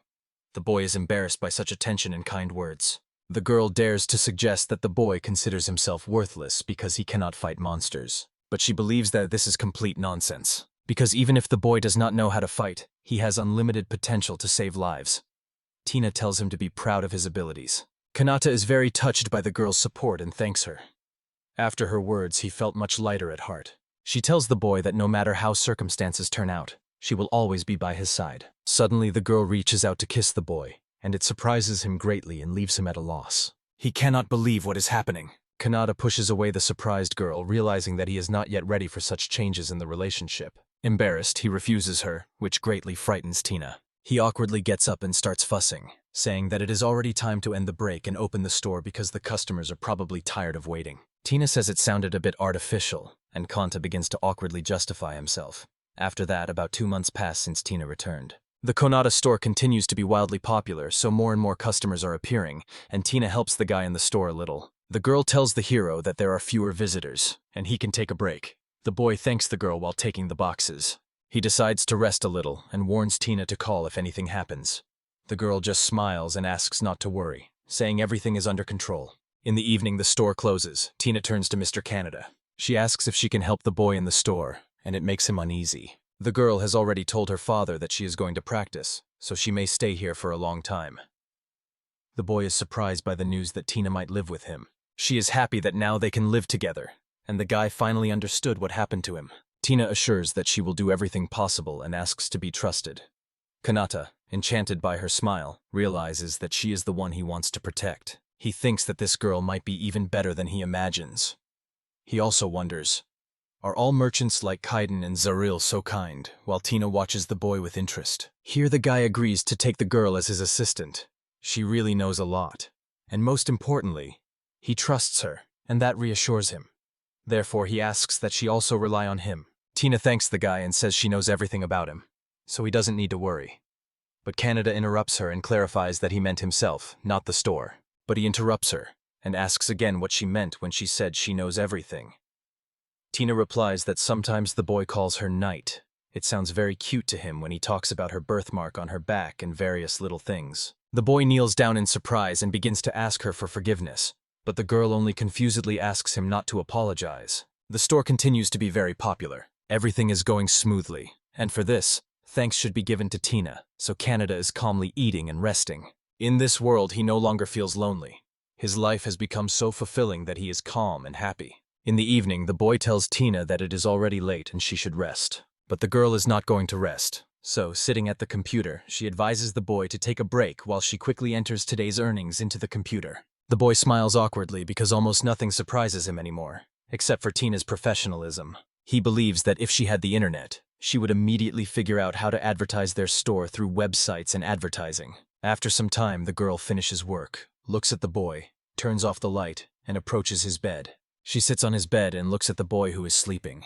The boy wakes up scared and knocks the grill off the bed. Tina clicks her tongue and quietly says that today is another failure. Kenneth watches her closely. Tina lies down in bed and wishes the boy good night, while he, covering his face with his hands, struggles with thoughts that if he crosses the line, there will be no way back, and it is hard for him to resist the temptation. The boy wishes her good night and leaves, and the girl falls asleep thinking that she will not give up and will try again tomorrow. This is how their days went. During the day, the boy worked in the store, and in the evening he and Tina argued, and one day the boy heard a sound after which he realized that his level had risen. He was shocked because he never understood what exactly he had done. Then Kanata realized that only he heard the sound of the level rising, and without wasting time, hurried to leave, shouting to Tina that he would go to his office for a while. The hero could not understand why it happened, as he had neither fought nor defended himself against anyone, but still decided to check his status for a system error. The guy really raised his level because it turned out that this can be done without any battle, just by managing the store, and it's even cooler. Now he has new products, a defense system with a drone for reconnaissance, and much more. New icons appeared on his desktop. He is in no hurry to open them, as the store may have added new devices specifically for this world. At first glance, it is hard to understand what they are for, so it is better not to click on them without need. The boy finds a reconnaissance drone but doubts whether it is safe to use. He hopes that it will not harm, so he decides to try to start. Kanata sees on the camera a drone that seems to be flying directly from the store's roof. The drone instantly rose into the sky, and this impressed the boy, as he did not expect the device to fly so high. He is thrilled with the new device and surprised that the drone can even spot a person sleeping on the roof of his store. Suddenly, he notices that a stranger is sleeping on the roof, and this shocks him.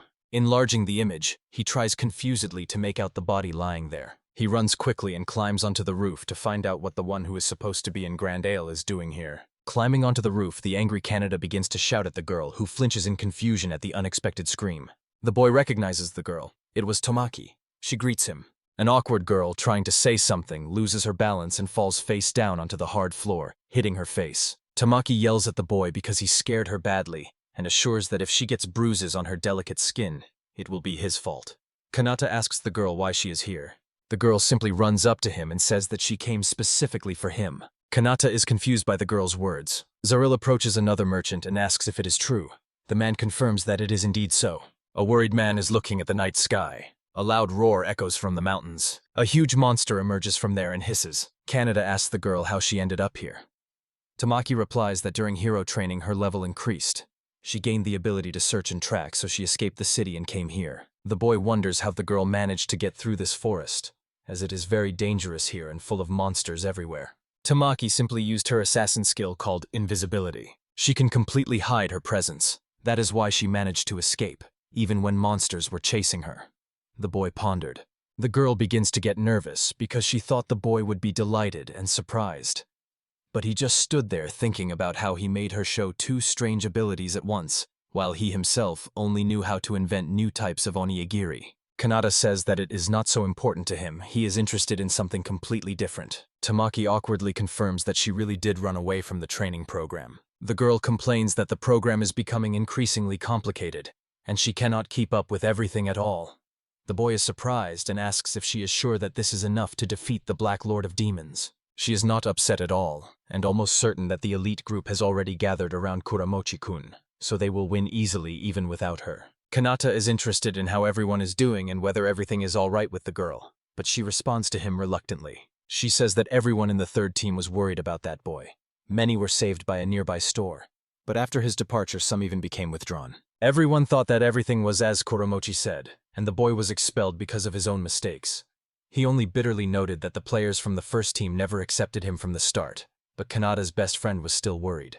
The girl also asks the hero if he remembers Esagiri Raiku, but he hardly recalled anything about her. Tamaki tells him that she disappeared around the same time that guy left the city, and it seems Minazuki accidentally met her near the gates. She talked to him and said that after Aki, Nosukun, whom she had been watching for a long time, was finally expelled, she had nothing more to do in this city. From now on, she decided to travel alone, so she asked Nazuki and Kwan to take care of themselves and wished them all the best.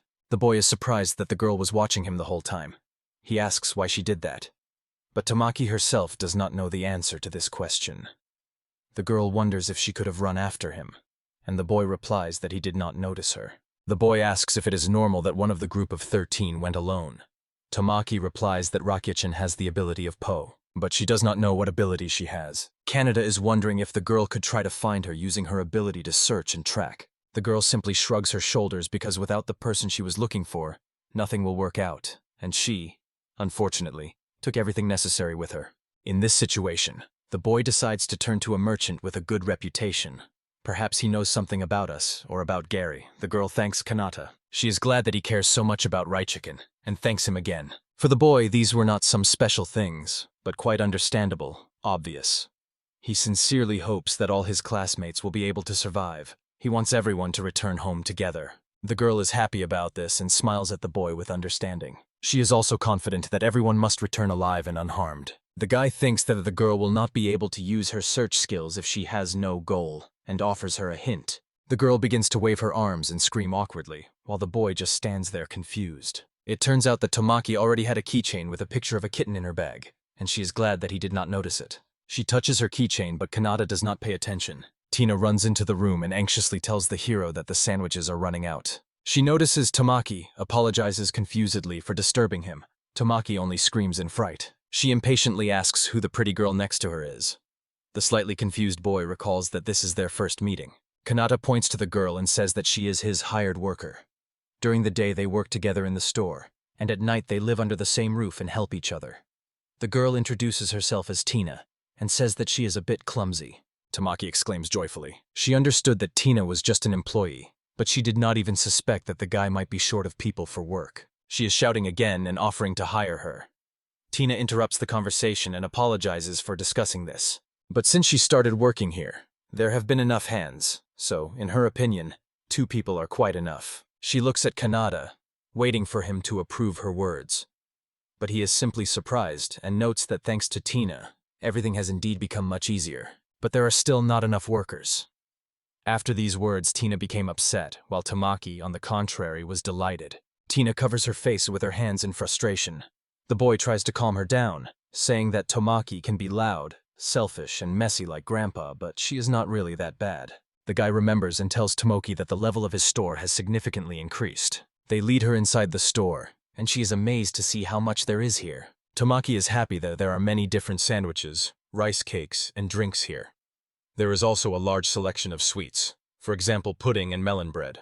Kanata proudly recalls how he once had only 3 dishes. The girl says that she wants to live here all her life. She throws herself into the boy's arms and tells him that he is the best. She runs around the store, looking at everything around with excitement, already searching for the cola that tastes good with French fries, while Kanata watches her with a self-satisfied smile. She gladly tries everything new and jumping, especially when there are many treats nearby. Tina laughs, covering her mouth with her hand, and tells the boy that Tamaki-san is very funny. Kanata agrees with her. Despite her eccentricity, this girl always cares about her classmates, including him. The boy wants her to treat him well too. Tina smiles and apologizes to Kanata for being rude to his best friend. She says it is a great honor for her to meet heroes from another world. Tamaki chooses and says that from tomorrow she will work diligently so that she can be relied upon. Tamaki says that she is tired and asks to take a break. Kanata is surprised at how quickly the girl got tired. Since there are no visitors, they unanimously decide to take a break. The boy noticed that today there were somehow much fewer visitors than usual. Tina went to close the door but saw that a customer was still standing outside. Kanata was surprised because the district head Suichi Melty was already waiting for him by the door. Although she is called the head of the district, there is actually no clear division of territories here. She is an elder and often organizes meetings for the local residents. The woman says that she really likes these French fries. Everyone here loves kind and friendly Sochi very much. Outside the city, she is known as the head of the district and the mother to all.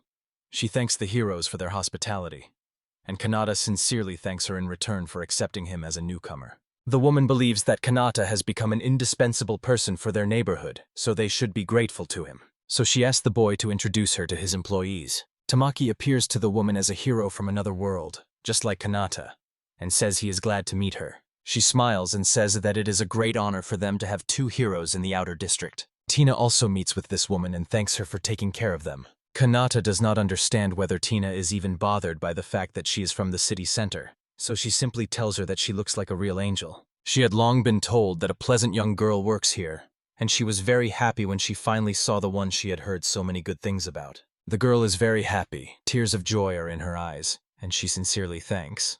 She is glad to have met this person.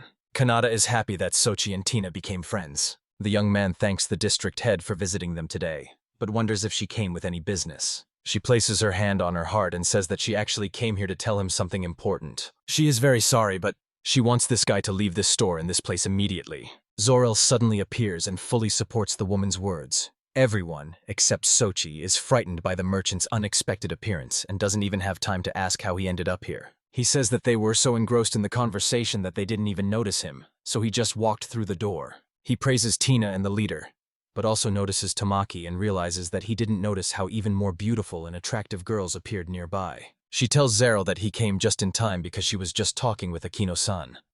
The merchant apologizes and asks her to continue the conversation.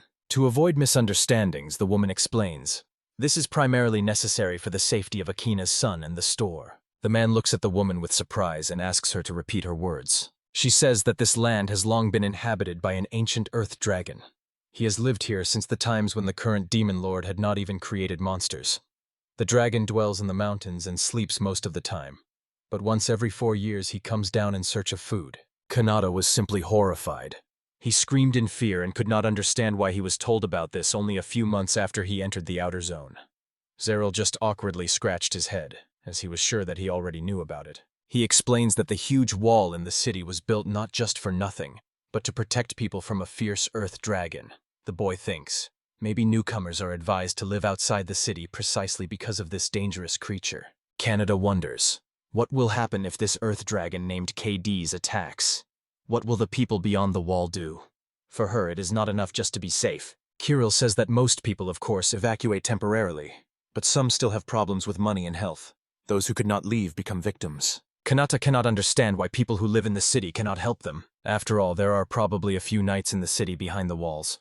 There is also enough guard, and if you know exactly when the attack will be, can't you just hide all the residents behind the walls during the attack? Tina says, it's good that it turned out this way at least. In the city district, the gates were completely closed, and everyone will start preparing for defense, so they will not have time to save the residents of the outer zone.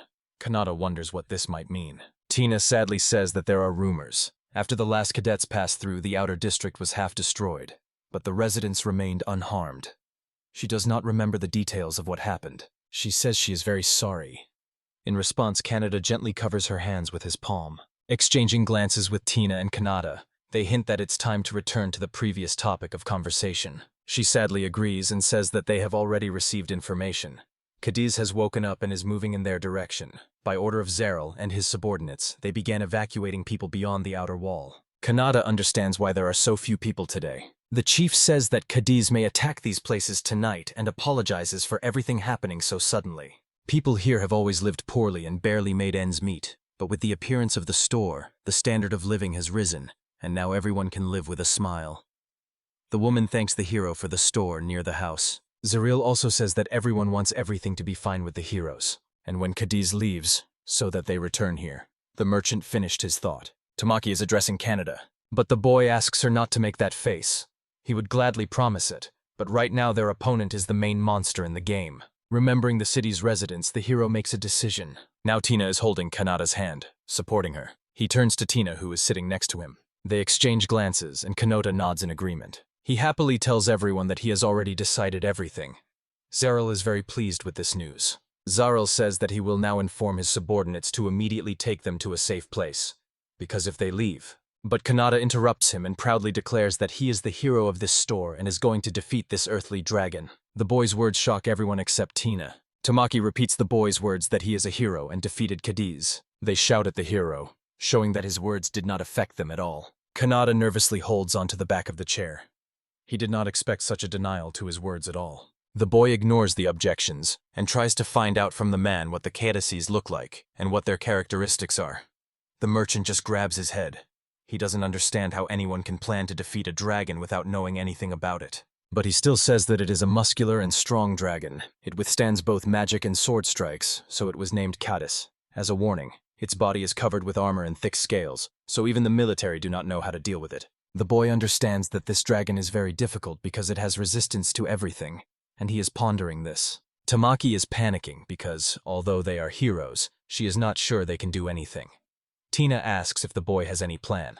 The young man has already thought of something, but has not yet tried it in practice, so he is not sure whether it will work or not. Kaneda thanks the residents of the Outer Wall District for giving it a place where it feels cozy. But to make this a reality, it will need your help. The hero understands all the risks, but asks everyone in the room to help him. Tina immediately takes the boy's side and says that she will always protect the interests of those she cares for, so she trusts him. She says that she will gladly help Kanat. They exchange awkward glances.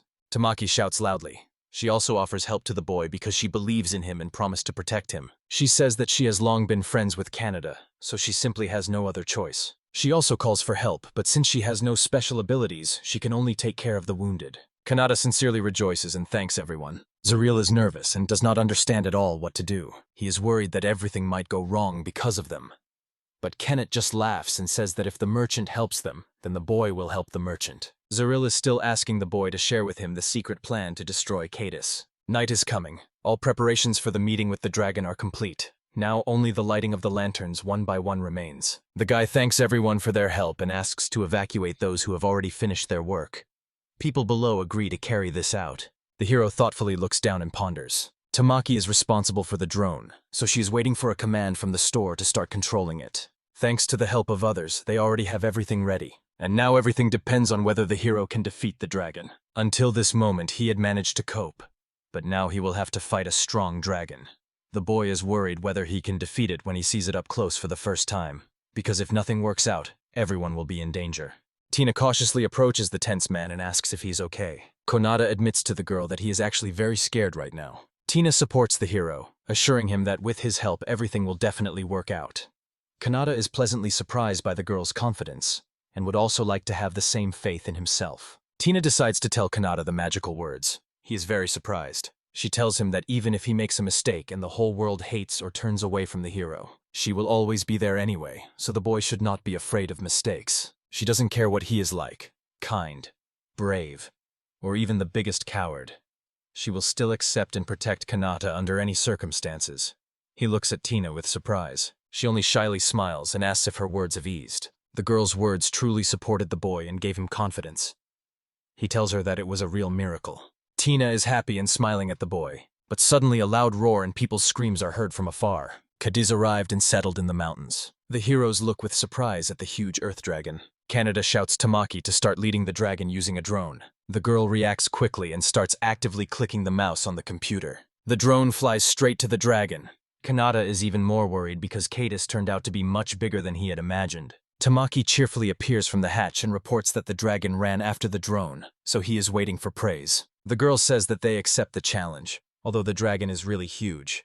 To be honest, her knees are already shaking. Tina reassures her and promises that everything will be fine. The boy answers uncertainly, probably this scares Tamaka. Kanata believes that the magazine should not be much smaller than the giant monster.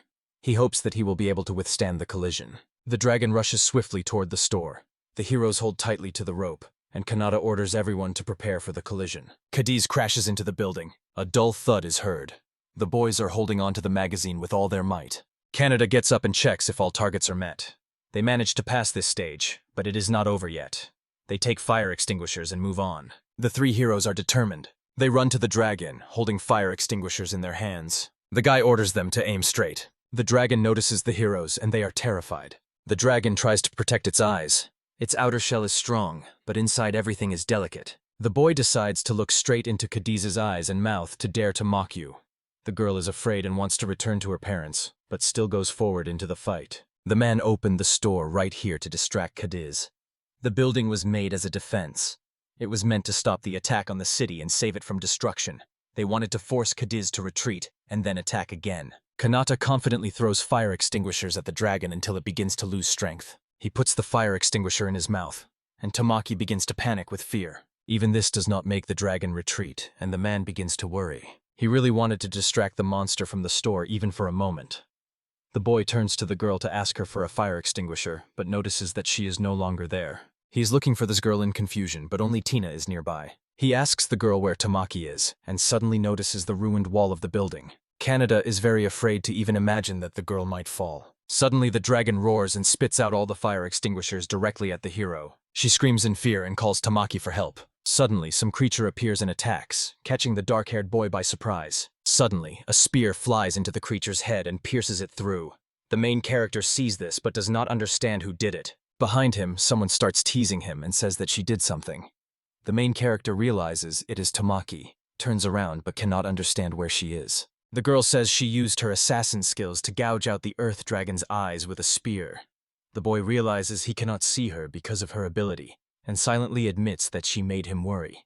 And the girl behind is happy that Tamaki is okay. Tamaki from the void reports that she is one of the heroes. For her, it was very simple. The main hero praises the girl, but suddenly another girl appears behind his back and says that the real Tamaki is her. Suddenly 2 cylinders in the dragon's mouth start cracking because it is biting them, and the dragon suddenly begins to growl. The hero realizes that the dragon is approaching the store, and that's even good. Before it bursts in here, both girls must quickly leave and head to the city. The girl agrees with him and decides to retreat, descending by rope. Tamaki turns around and tells the boy that from now on he relies on him. The other girl asks him to be careful. The main character smiles confidently and says not to worry and leave everything to him. The main hero also went down and boldly stood right in front of the dragon, challenging it. The dragon roared and released clouds of smoke from its mouth. The boy looks at his enemy and understands that he needs to lure him to the very end. After this, the dragon begins to fly up to the building, and the main character asks it to fly even closer. When the dragon breaks off a piece of the store, the boy takes the moment and commands the store to disappear. Suddenly, the building that the dragon was attacking simply disappears, and this greatly surprises the dragon. The main character gladly realizes that everything turned out for the best. The dragon fell into the pit left after the store. The boy understands that all the traps they made did stop Kadus. He remembers being told that all preparations were complete. The dragon lies in the pit powerless. The main character notices that as soon as he thinks about something, a store immediately appears nearby. But each time everything trembles a little. A cloud of dust appears, because a space forms between the store and the ground into which one can fall. He wonders what will happen if he does it in the air. He used to think that the chance to use a move requiring a height difference would hardly come, but now everything fits perfectly. The man sees the rope twitch and understands. This is the signal. When he gives the signal, everyone starts pulling the rope together, and in this way, the main character is lifted up as if in an elevator. The main character jumps from the elevator straight to the dragon. He shouts at him to try to swallow him. The man looks angrily at his enemy. The main character shouts the word store, and just above the dragon, a building appears that falls right on it. The dragon only watches as the building falls. The next moment the store is already landing right on the dragon, and the main character is still in the air. The dragon roars loudly and coughs up blood as the main hero lands. All people look at this situation with surprise and discuss that neither swords nor even magic could defeat him before. But this worked. He has enormous destructive power. The man confidently says that this dragon is very old, and its name suits it perfectly. The main character with a serious face realizes that this dragon is still trying to get up even after such a blow. The dragon pulls up the front part of its body and growls, while the boy lies in front of it. Then the main character jumps up and runs to the elevator, realizing that it was expected. Before him is a real ancient dragon that cannot be killed with one strike. The boy is lifted up. He stands with a serious expression and decides to act differently. The man asks everyone to step back, holds a rope in his hand, and the main character hangs in the air and orders the store to disappear. Then the main character jumps down and calls the store again to finally finish off this dragon. The guy understands what he needs to do and gets back to work. The main character with serious intentions decides to fight the dragon until he completely destroys it. He goes to the store again, using its endless possibilities, and continues to attack the dragon. The dragon roars loudly and simply falls face down to the ground. The boy lands nearby and breathes heavily, trying to catch his breath before the defeated enemy. The main character wonders if he managed to defeat the dragon, but suddenly its paw with sharp claws appears right in front of him, almost touching the boy. He manages to react, quickly steps back, and looks at the barely alive dragon. He understands that if he relaxes even a little, Kadus will immediately get out, and then everyone will be in danger. The dragon stirs its paw. The main character is breathing heavily and barely moving when suddenly a thought comes to him. Everything begins to blur before his eyes, and the boy wonders, maybe his magic has run out, or are magical powers even necessary to use the store? He swears and realizes that maybe the reason is just that he lacks physical activity. The boy looks really very bad. All the people above look at the main character in surprise, who suddenly trips and begins to fall. He falls, turns to the boys, and both girls joyfully shout Kanata's name. The main character mentally apologizes to them, and loses consciousness. The main character remembers how everything around was destroyed, and next to his mother sat a little boy, crying and asking her to wake up. but she could no longer respond to him. The main character suddenly became worried, and then someone addressed him, which greatly surprised him. Kanana sees two girls in front of him who are clearly worried about the boy. These girls turn out to be Tamaki and Tina, and he recognizes them. Tina asks the boy what happened to Kadus. Kanada suddenly tries to get up, but cannot. Tamaki quickly tells him to calm down and not to stand up so suddenly, because he needs rest. Tina puts her hand on the boy's shoulder to get his attention. She says that he succeeded. The boy looks at the defeated dragon, which is just lying in the pit. The girl, with tears in her eyes, says that it is truly incredible. People joyfully shout that George defeated the dragon from Kadus. Everyone immediately starts shouting festively and raising their hands up. Both girls suddenly hug the boy. They are happy that everything worked out for them and everything ended well. The sun was shining brightly. It was on this very day that the long-standing troubles of the outer wall finally ended, and the people above rejoiced in their victory. The main character raises his head and smiles. He understands that the ancient earthly dragon Kadus has been defeated. A few days after the main character defeated Kadus, the city was filled with a festive atmosphere. Kadina rejoiced in the victory, and bright flags decorated the streets. All the residents are now at the celebration, both those who live in the city and those outside its limits. Everyone came out of their homes to drink together and greet each other. But, unfortunately, the main character was very tired and was lying in bed. He had been sleeping for several days right in his 24-hour store, and the t-shirts appeared only on the 4th level. The main character remembered another disappointment. He tearfully noticed that his level had not increased for some reason. After the victory over Kadus, he remained at level 24. He asks if the reason is that he killed him in the store, although he had thought about it more than once. But when he was just working in the business, his level was also rising. The main character shows his store, where there are hands, wings, legs, and weapons. He hopes that soon there will be more chances to fight back. The girl happily asks the main character to check how much they were given in the city. Now they can arrange their whole life. The other girl suggests the boy eat more to become stronger. The main character thinks it would be cool to have the title of the saddest column when suddenly a girl hits him in the face with bread. He is offered food, but another girl asks him not to do it. A few days later, the main character finally returned to work. The man smiled and told him that it was thanks to him that he earned a lot of money. He sincerely thanked the boy. The man says that the store is still working well. He promises to help the boy, takes the box from him. People around call him a hero. Everyone greets and is happy that he finally returned. The boy thanks the man. He sees that everyone is in a good mood. He is very grateful to them for everything they have done for him and wants to thank them somehow. The man asks the boy with surprise if he is really serious. The man loudly demands that the main character give him all of Kadus. The main character shockingly agrees and says he can take it if he really wants to. The man calls the boy the best and hugs him. Then he orders everyone to get to work. They will sell everything they got from the noble scoundrels and set a huge price for it. The main character realizes that this is really a good entrepreneurial streak. It was thanks to him that the boss arranged a truly wonderful celebration for them. The main character recalls how delicious the food was and thinks that he liked everything very much then. It was really great. Someone calls to the boy. He turns around and wonders what happened this time. A smooth man approaches him and calls him the hero of the round-the-clock Mosin. It is a great honor for him to meet the boy. Behind him stands a man in glasses. The girl looks confused, surprised that this is her father, and even a Donetsk man. The man hopes that his ungrateful daughter will not interfere with his affairs. The main character says in surprise that Tina, on the contrary, always helps him. The man asks again if this is true. He tells his daughter that she is lucky to have a father like him. The main character is surprised that he is really her dad. The man asks if this is the gratitude for everything he has done for her. A man asks a boy how he feels about becoming his daughter's husband. The girl and the main character are surprised by the question, while someone behind loudly exclaims that he definitely does not agree. The girl returns to her father and says that he scares away customers and this could harm the business. The girl behind asks the main character if he is Tina's father, and he answers yes. After a while, the girl with a guilty expression apologizes for the inconvenience caused by her father, and the boy smiles and says it's nothing serious. He was just a little surprised. The girl asks Tina if she hasn't been home for a long time and says that her dad is probably worried about her. The main character believes that Tamaki simply doesn't know who he really is. The main character doubts whether he even cares at all about his daughter. During the last visit, he was supposed to see everything clearly in order to take charge of his store.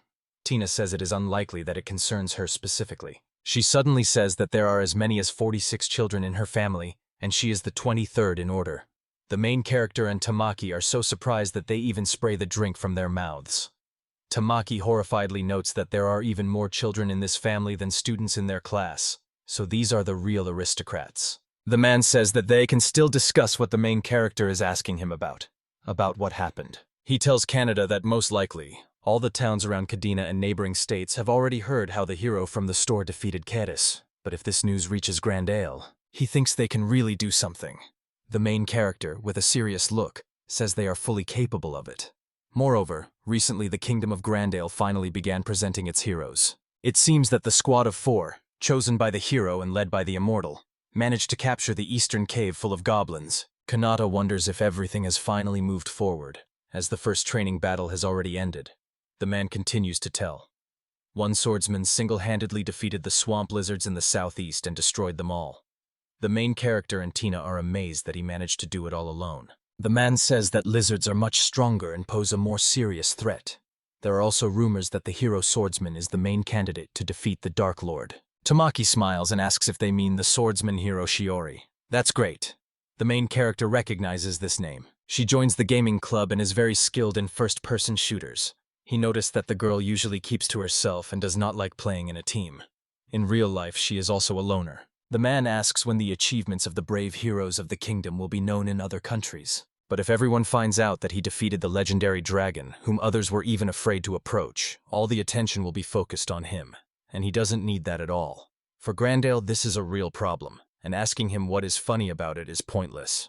At first, the main character is silent, then tells Zariel that he has one request for him. Zariel agrees and promises to do everything he asks. Night falls. A group of horsemen stands on a cliff, looking ahead. A drone flies above them. The main character watches them through the computer and realizes that they arrived much earlier than he expected. The main character recalls how he used the obtained information and, together with Zero, told Grandale where the hero from the store is located. Now he is on the outskirts of the city, and they ask him if he's going to leave it. Tamaki asks him with curiosity why.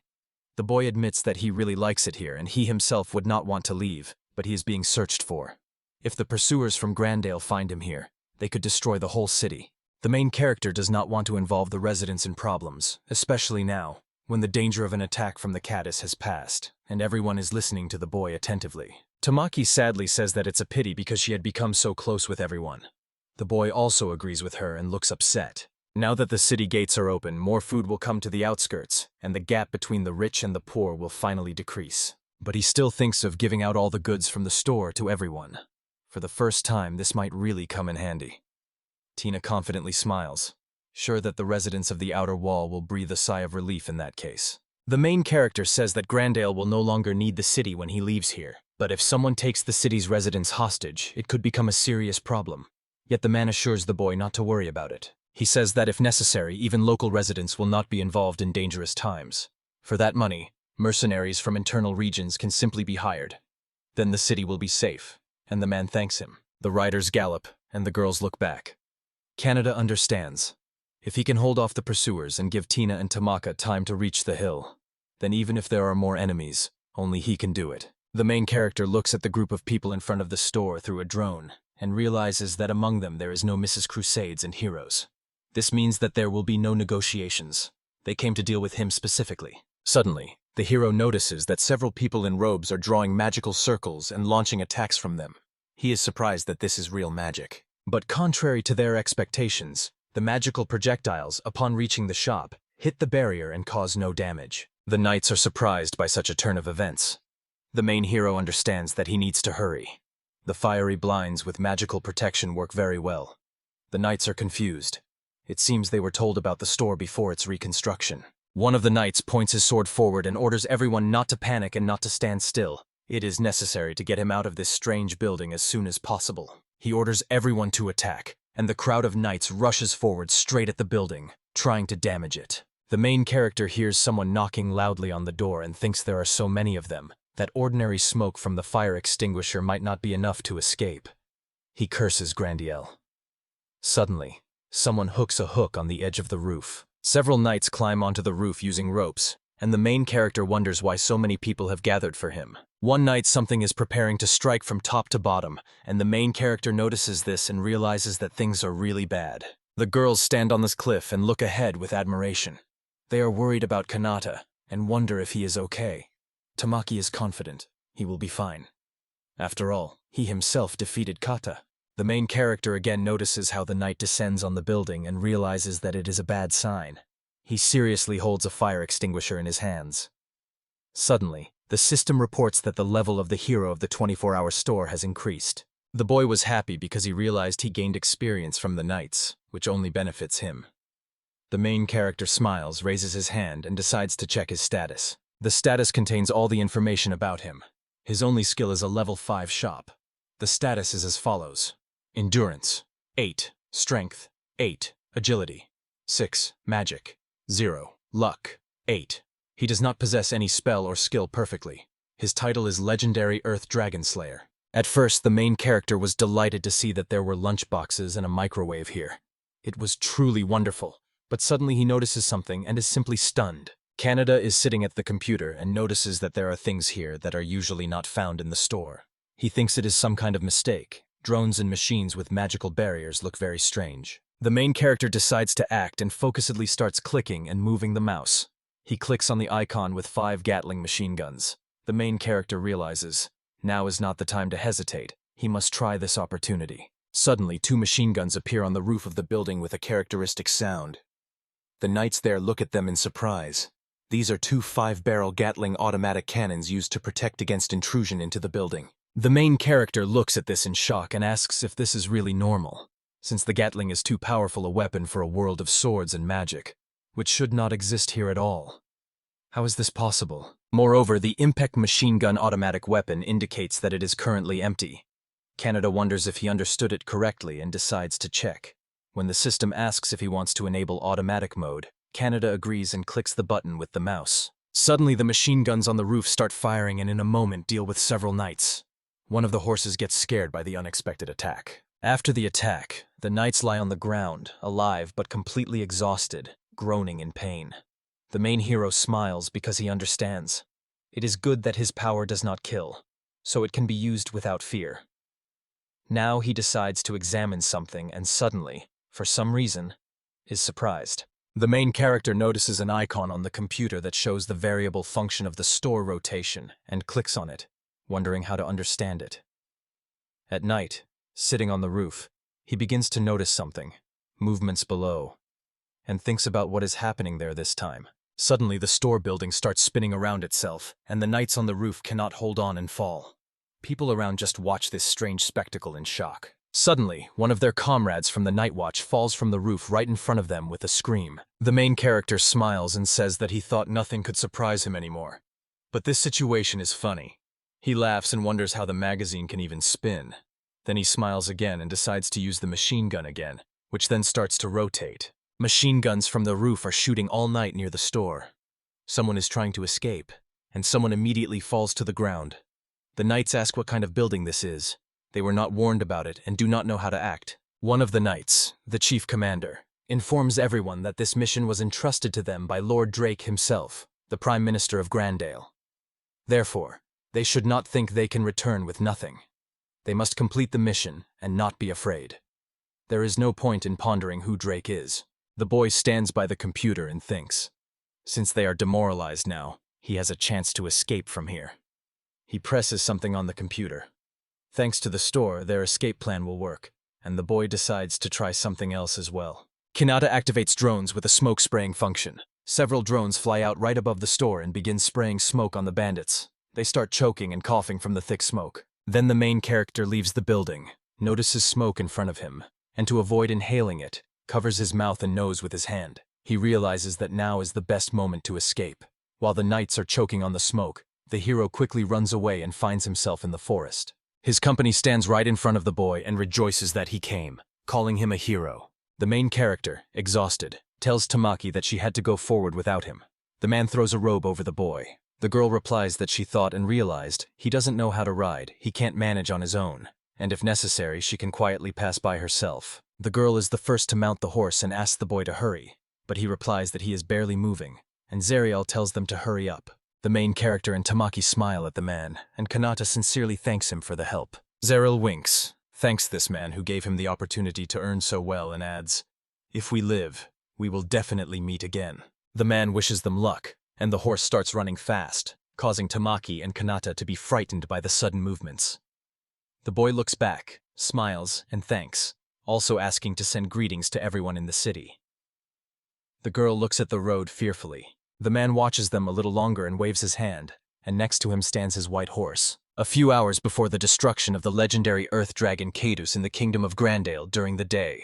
In the great hall, the girl thanks someone for coming from far away in the west and, smiling, asks how she can help. The boy kneeling before her reports that the Western Alliance is now in even greater danger due to the Demon Lord's army.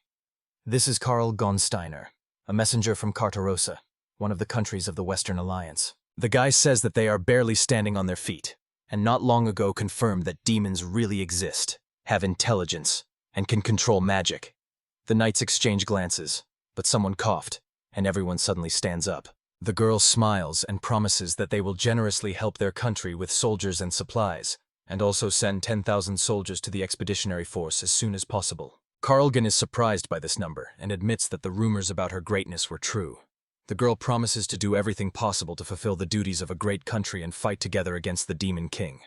But there is one detail. The boy with a serious expression asks the girl if their newly summoned heroes will be able to help them. Someone next to the girl reports that, unfortunately, the heroes from another world cannot hold back the Demon Lord's army. A blonde boy is sitting and smiling, saying that very soon they will be able to show what they are capable of. The girl agrees and says that everything is correct. She asks him to wait a little longer because the boy is looking at something. The boy sits and thinks about how in recent years she lost both parents due to some strange illnesses, and although still young, has already inherited the throne.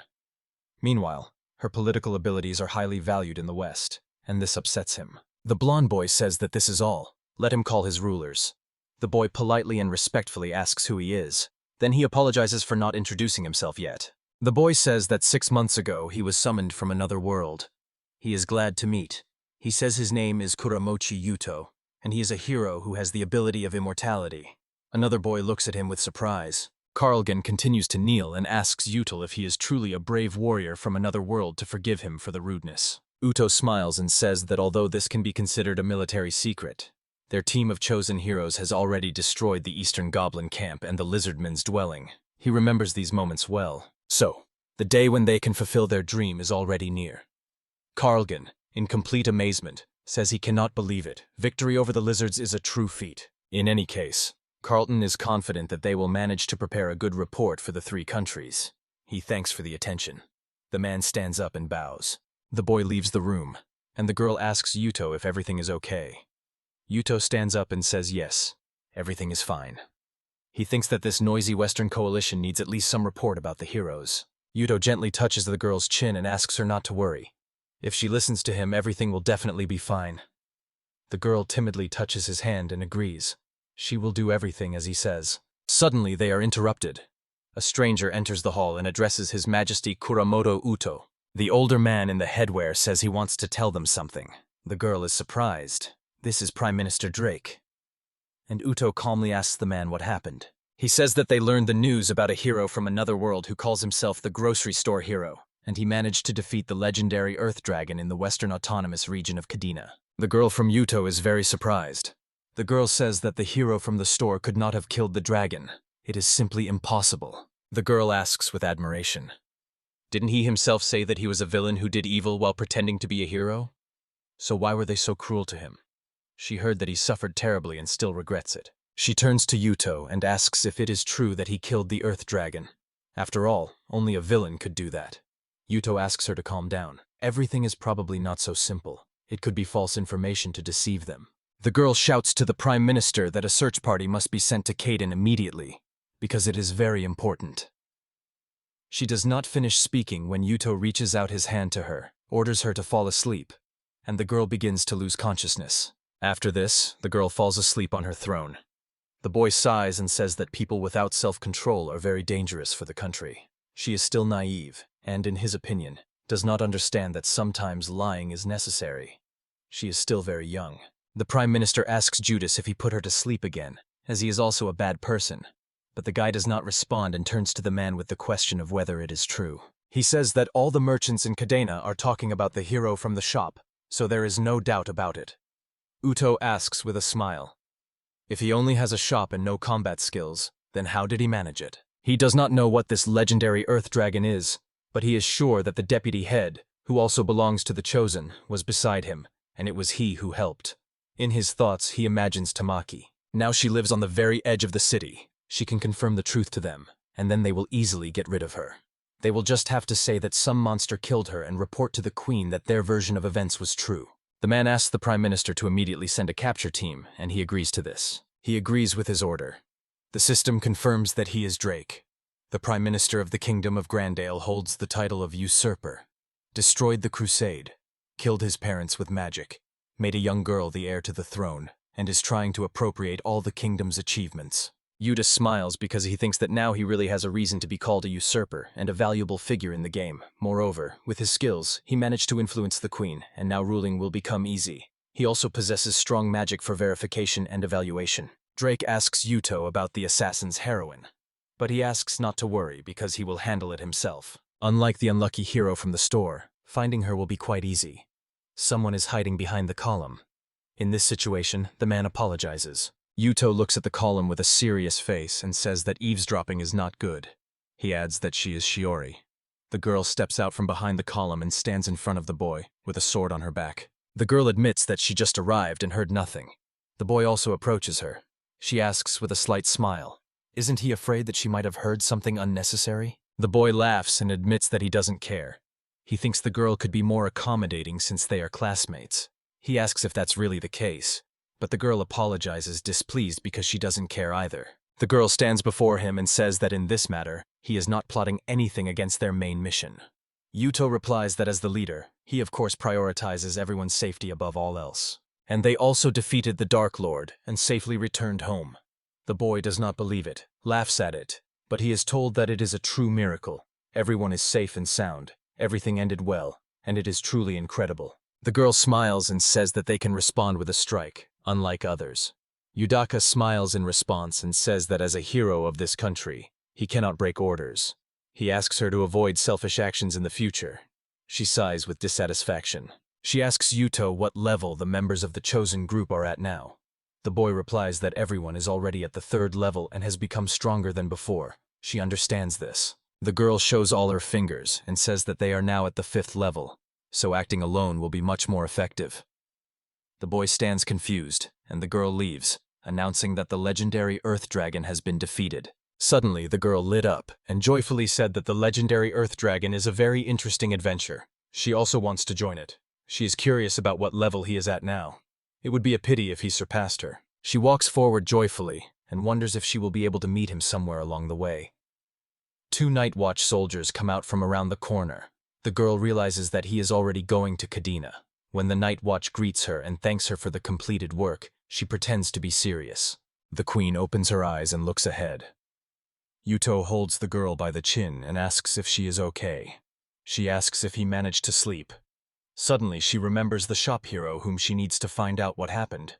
The boy asks her to listen to him carefully. He tells the girl that the hero of the store was actually an evil hero who served the Dark Lord and did evil in the city.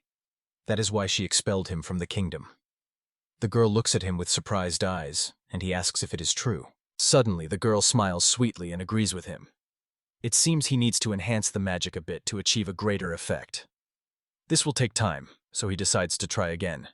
And with an ironic smile, he turns to the queen, asking if he understands everything correctly. On the table, there are several containers with delicious, ready-made food.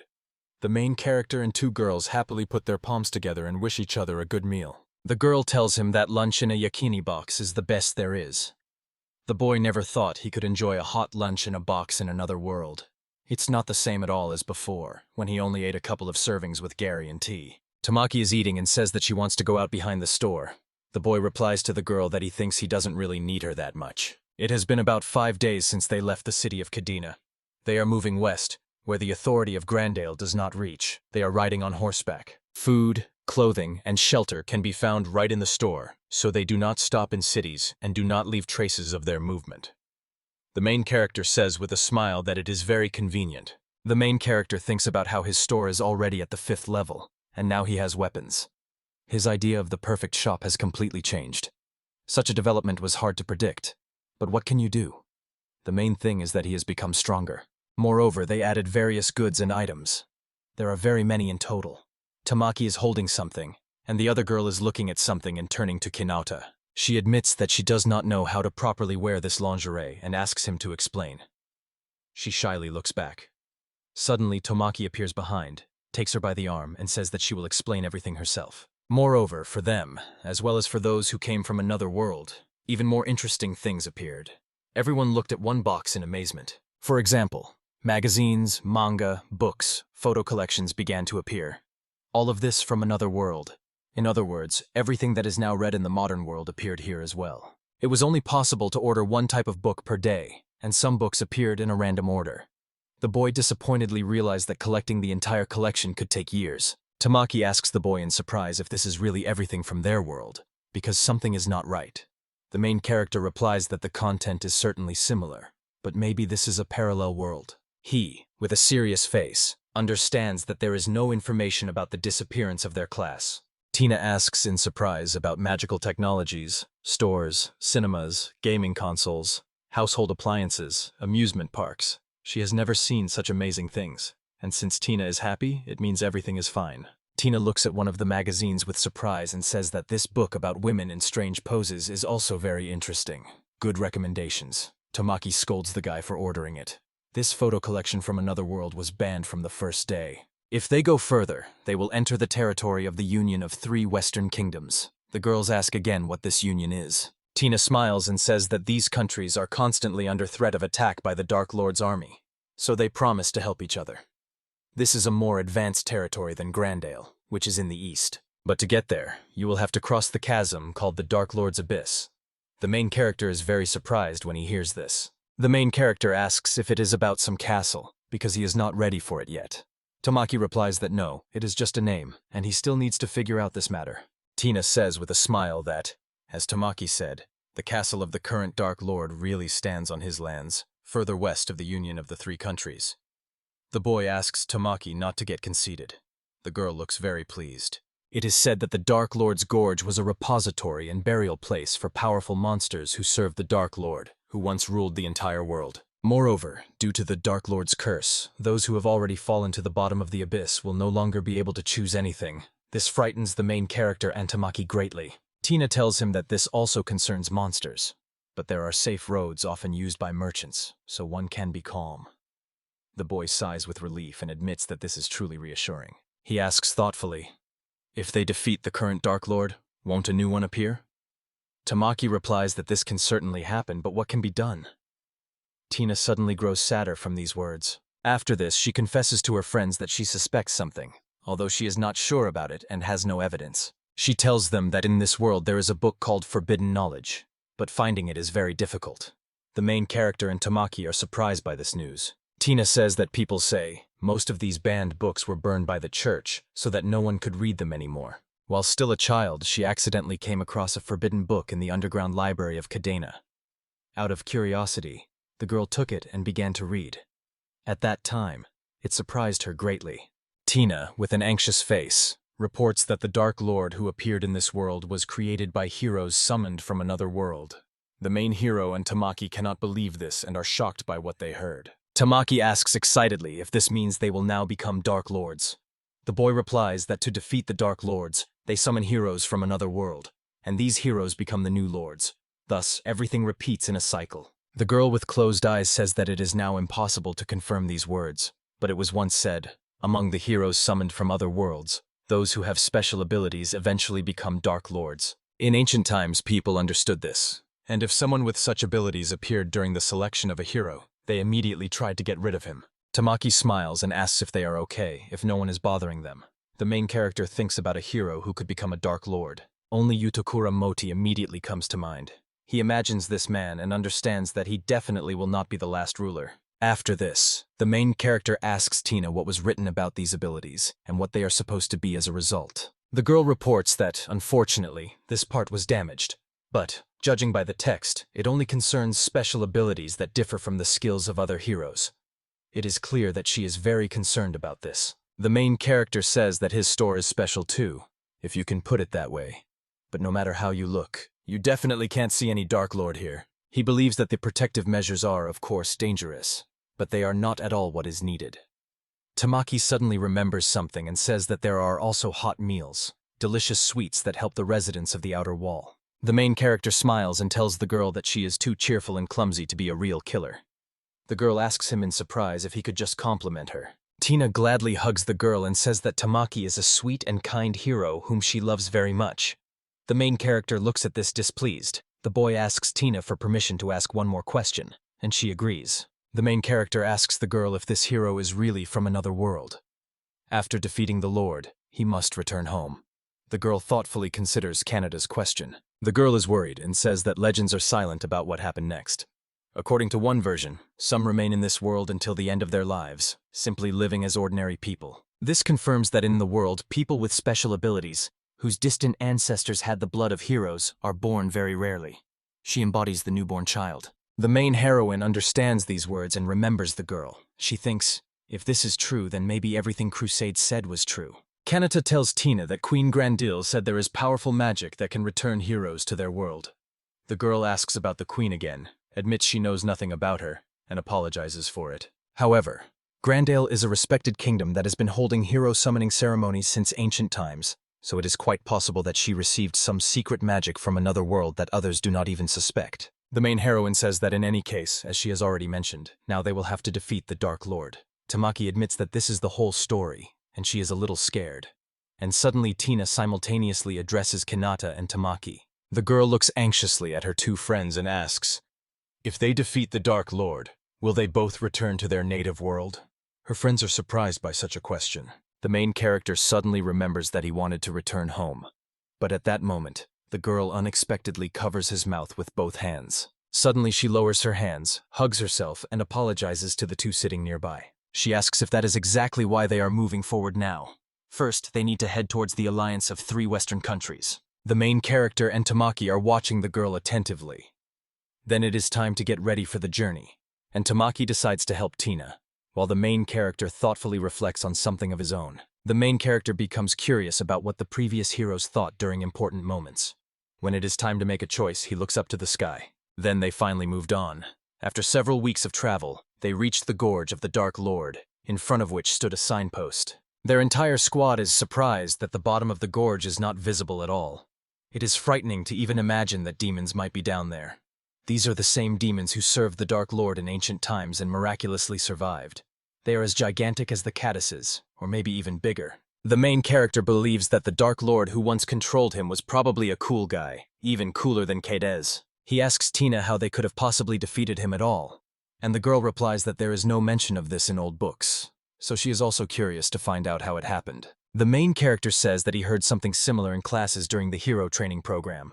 The boy turns around, notices that Tamaki and her horse have disappeared somewhere, and asks in surprise where she went. He is shocked by her disappearance. Tina tells him that, as far as she remembers, Tamaki was going to go on a reconnaissance mission. The girl then asked her to be careful, but the boy ignored it, and now he asks Tina if she is serious. The main heroine thinks with annoyance that she has been acting independently for a long time, and he immediately recalls how she constantly left him and their friend for the cat or food. The boy tells Tina that he will go look for her, and she should rest for now. She agrees and asks them to be careful. He nods to the girl who stayed with the horse. Then the main character walks forward along the gorge, looks around, and suddenly notices something. He notices the silhouette and realizes that here she is, good that she hasn't gone far from them, and suddenly something shocks him deeply. The main character is confused because he sees a girl crying, screaming, and hitting an invisible wall. Someone laughs and tells the boy that he is alive, and the boy just stands and silently watches it. Next to the girl trapped in a cone-shaped crystal, there are 2 more people standing. One of them, on the right, is smiling and telling Kanada that they haven't seen each other for a long time, calling him the guy from the store. The main character simply freezes when he realizes that Kanamori and Natori Mitsuki are standing before him. The girl with glasses is a mage shield. She looks very serious. Kanata thinks she is a quiet and simple girl in glasses. But in reality, she is a true stalker who adores Kuramochi and constantly watches him from around the corner. Both angrily look at the boy, and he understands that they are just 2 modest, obedient assistants in glasses, simply servants, and even Mitsuki is also with them. Kanamori reports that thanks to the wide coverage of the protective field, it is possible to find the desired person or group of people, and with the help of the protective barrier, not only isolate them, but also suppress their abilities. He asks the main character if it surprises him. Mitsutsuki starts to really get angry at the boy. Tamaki sits withdrawn and does not understand what is happening between them. The main character realizes that Mitsutsuki is angry and that her ability is working. Kanamori reports that they have already captured the vice president. This greatly worries Tamaki. Kanamori claims that he is the biggest criminal in Grandale. He promises that Kanata will definitely answer for his actions. Kanamori sneers and points at the main character. The main character shouts at him indignantly that he was unfairly accused. He replies ironically, "Oh, how scared I am. All criminals say that." The main character asks what kind of justice it is if he takes people hostage. This makes the guy even angrier. Kanamori asks the main character not to sink to the bottom under the pressure of the water. If he manages to hold on and win, maybe the girl who was locked up will be released. The main character contemplates this proposal. Next, Kanamori attacks the main hero and uses a dark water stream. A huge mass of water is directed at the hero. Tina sits and remembers her friends, recalling all the shared moments. She thinks that if they defeat the Dark Lord, she will have to say goodbye to both. Next to Tina, her horse calmly chews something. Suddenly the girl hears some noise, like the sound of water, and because of this she worries even more about Kanata and Tamaki. Suddenly there is a rumble, and the enemies of the main characters are struck by it. They see a building of the main character's store appear right before them, and everyone is completely amazed. Water flies into the store and simply spreads to the sides, completely missing the main character. The boy in glasses angrily asks Kanata if he used his store as a shield. The main character smiles and apologizes to Kanamori, saying that he is no longer the same as before. He stands with his hand raised. Amori stands still and begins to get angry because of this, while Tamaki sees it and enjoys his victory. The boy with glasses says that it annoys him, and the main character cannot understand what is happening. Kanamori angrily raises his hand and says he can't look at that smug face. That guy doesn't even understand what he's about to do. But suddenly Kanamori freezes, says nothing and does not move, and the main character stands up and covers himself with his hands. Then everyone falls silent for a while. The main character is carefully watching something. Suddenly Kanamori starts coughing violently and writhing in pain. He falls to his knees. The girl nearby looks at him in surprise, and Kianata asks what happened. The man in glasses angrily starts stomping and asks the main character what he did to him, saying it was hard for him to breathe. The main character is surprised because he did nothing. Someone turns to Kanata and Tamaki, and that man turns back to them again. It turns out to be Tina, who is looking at the main character with admiration.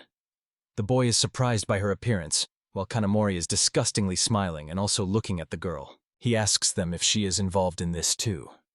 The main character notices water beginning to gather near the boy's hand. Kanata shouts at the girl to run away from here, but Konomori laughs and says it is already too late. He is about to use the dark stream of water again. After this, the main character starts running to help the girl. She looks at the boy in surprise, who is reaching out his hand to her and calling her by name. The girl begins to fall off the cliff, but the main character quickly rushes to help her and manages to catch her right in the air. After this, they both start falling into the abyss, and the boy first looks down with a serious face, then suddenly begins to scream. Then the main character begins to remember his past, particularly life in a big city. He recalls how the girl in front of him waves her hand cheerfully and says, "Good morning," and next to her stands a boy who also greets him. The main character takes off his headphones and responds to them. Tamaki looks happily at the sign and with a smile suggests going there after school. The main character finds himself in his classroom, where everyone cheerfully greets each other with good morning. Some were talking with friends, some were on their phones, some were reading a book, and others were lying down and dozing. A tall blonde man enters the classroom and tells everyone that as soon as the teacher arrives, they will immediately start the morning meeting, so he asks everyone to sit in their seats. He has something in his hands. Suddenly everyone in the office notices a strange energy around and starts looking at each other in surprise. What is this? And then someone suddenly starts shouting.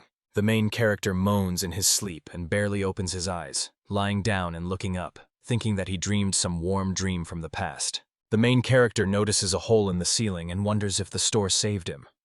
He also sees that Tina is lying unconscious on the hole. The boy asks the girl in surprise if she is okay. The girl wakes up and accidentally hits the main character in the face. The boy says it hurts, and the girl looks at him confused. She returns to Kanata and apologizes, saying that it all happened because of her. The guy winks and says that he dragged her into this story. The main character suddenly hugs the girl, and she is surprised by his action. He says he is glad that she is okay and admits that he is very happy because of it. Suddenly the girl's face becomes calm. She smiles, hugs the boy in return, and begins to cry with happiness. Then they both stand up, and the girl asks Kanat where they are.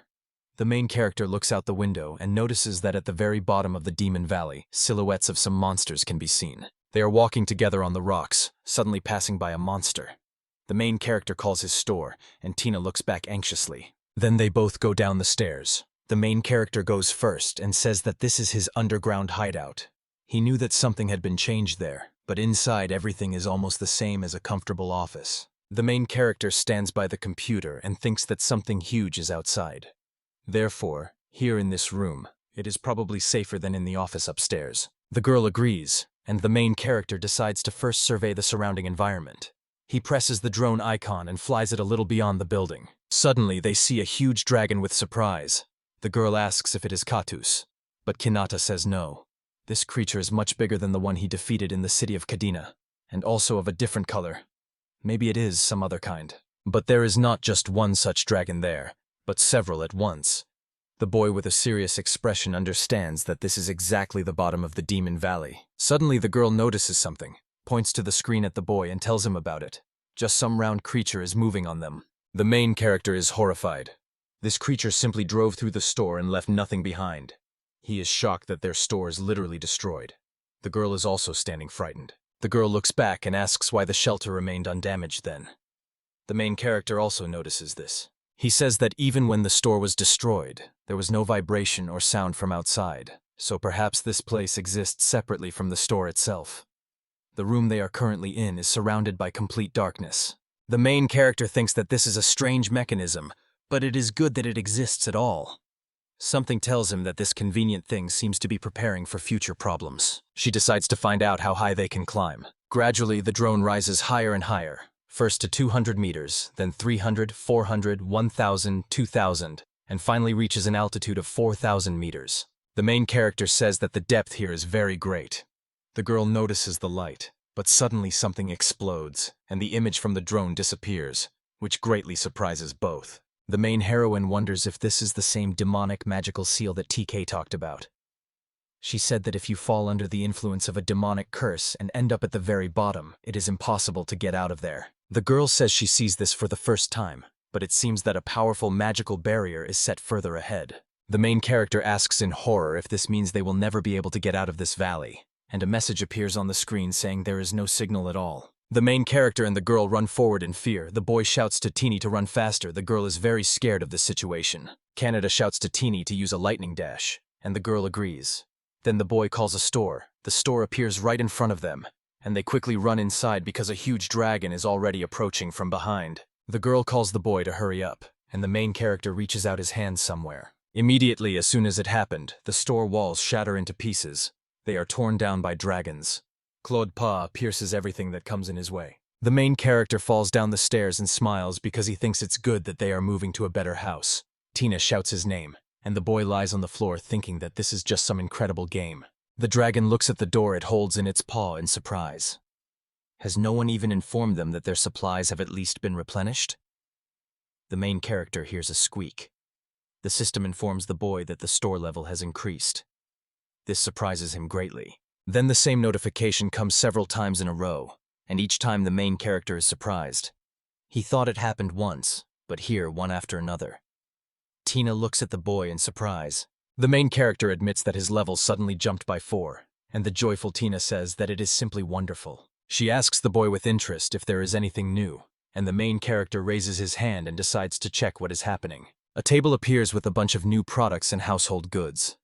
The main character is amazed that the selection of goods is now almost like in a real store. Tina also does not hide her surprise. The main character, of course, is very happy about this. But now food is no longer needed. Of all the things, he has only one shower cabin. He goes in there and imagines what the bunker looks like. The boy asks the girl if she is giving him a choice in such a hopeless situation, and asks where the strong weapon is if even their store is almost destroyed. Canada hid under the table and covered his eyes with his hands. He apologizes to Tina and says that he might not be able to save her. He lacks strength. The girl asks him not to lose self-control. She takes the boy's hand, smiles, and says that they really could use a shower. She assures him of this and looks happy. Everything is fine. The boy looks at the girl in surprise and says her name. She gladly offers him something to eat, as she brought a lot of tea and sandwiches with her. The main character asks if there is anything to eat here. She replies that it is precisely because of this situation that she brought a lot of different food. Tina, with a smile, suggests to the guy to think together about how to get out and advises not to panic. She says that when you eat, your head clears up, good ideas come, and even in the abyss together it's not so bad. So they will lift their spirits and move on. The main character feels a bit uncomfortable because of this. The guy tells the girl that she is right. It is still too early to give up. He thanks her for her constant support. Tina replies that she is glad to see him in a good mood again. The girl smiled widely and admitted that they hadn't spent time alone together for a long time, and the boy asked again what she had just said. Since then, they began living as recluses in an underground shelter. The girl was taking a shower. They had attacked and defended many times already, but his level had risen by only one position. This upset him greatly.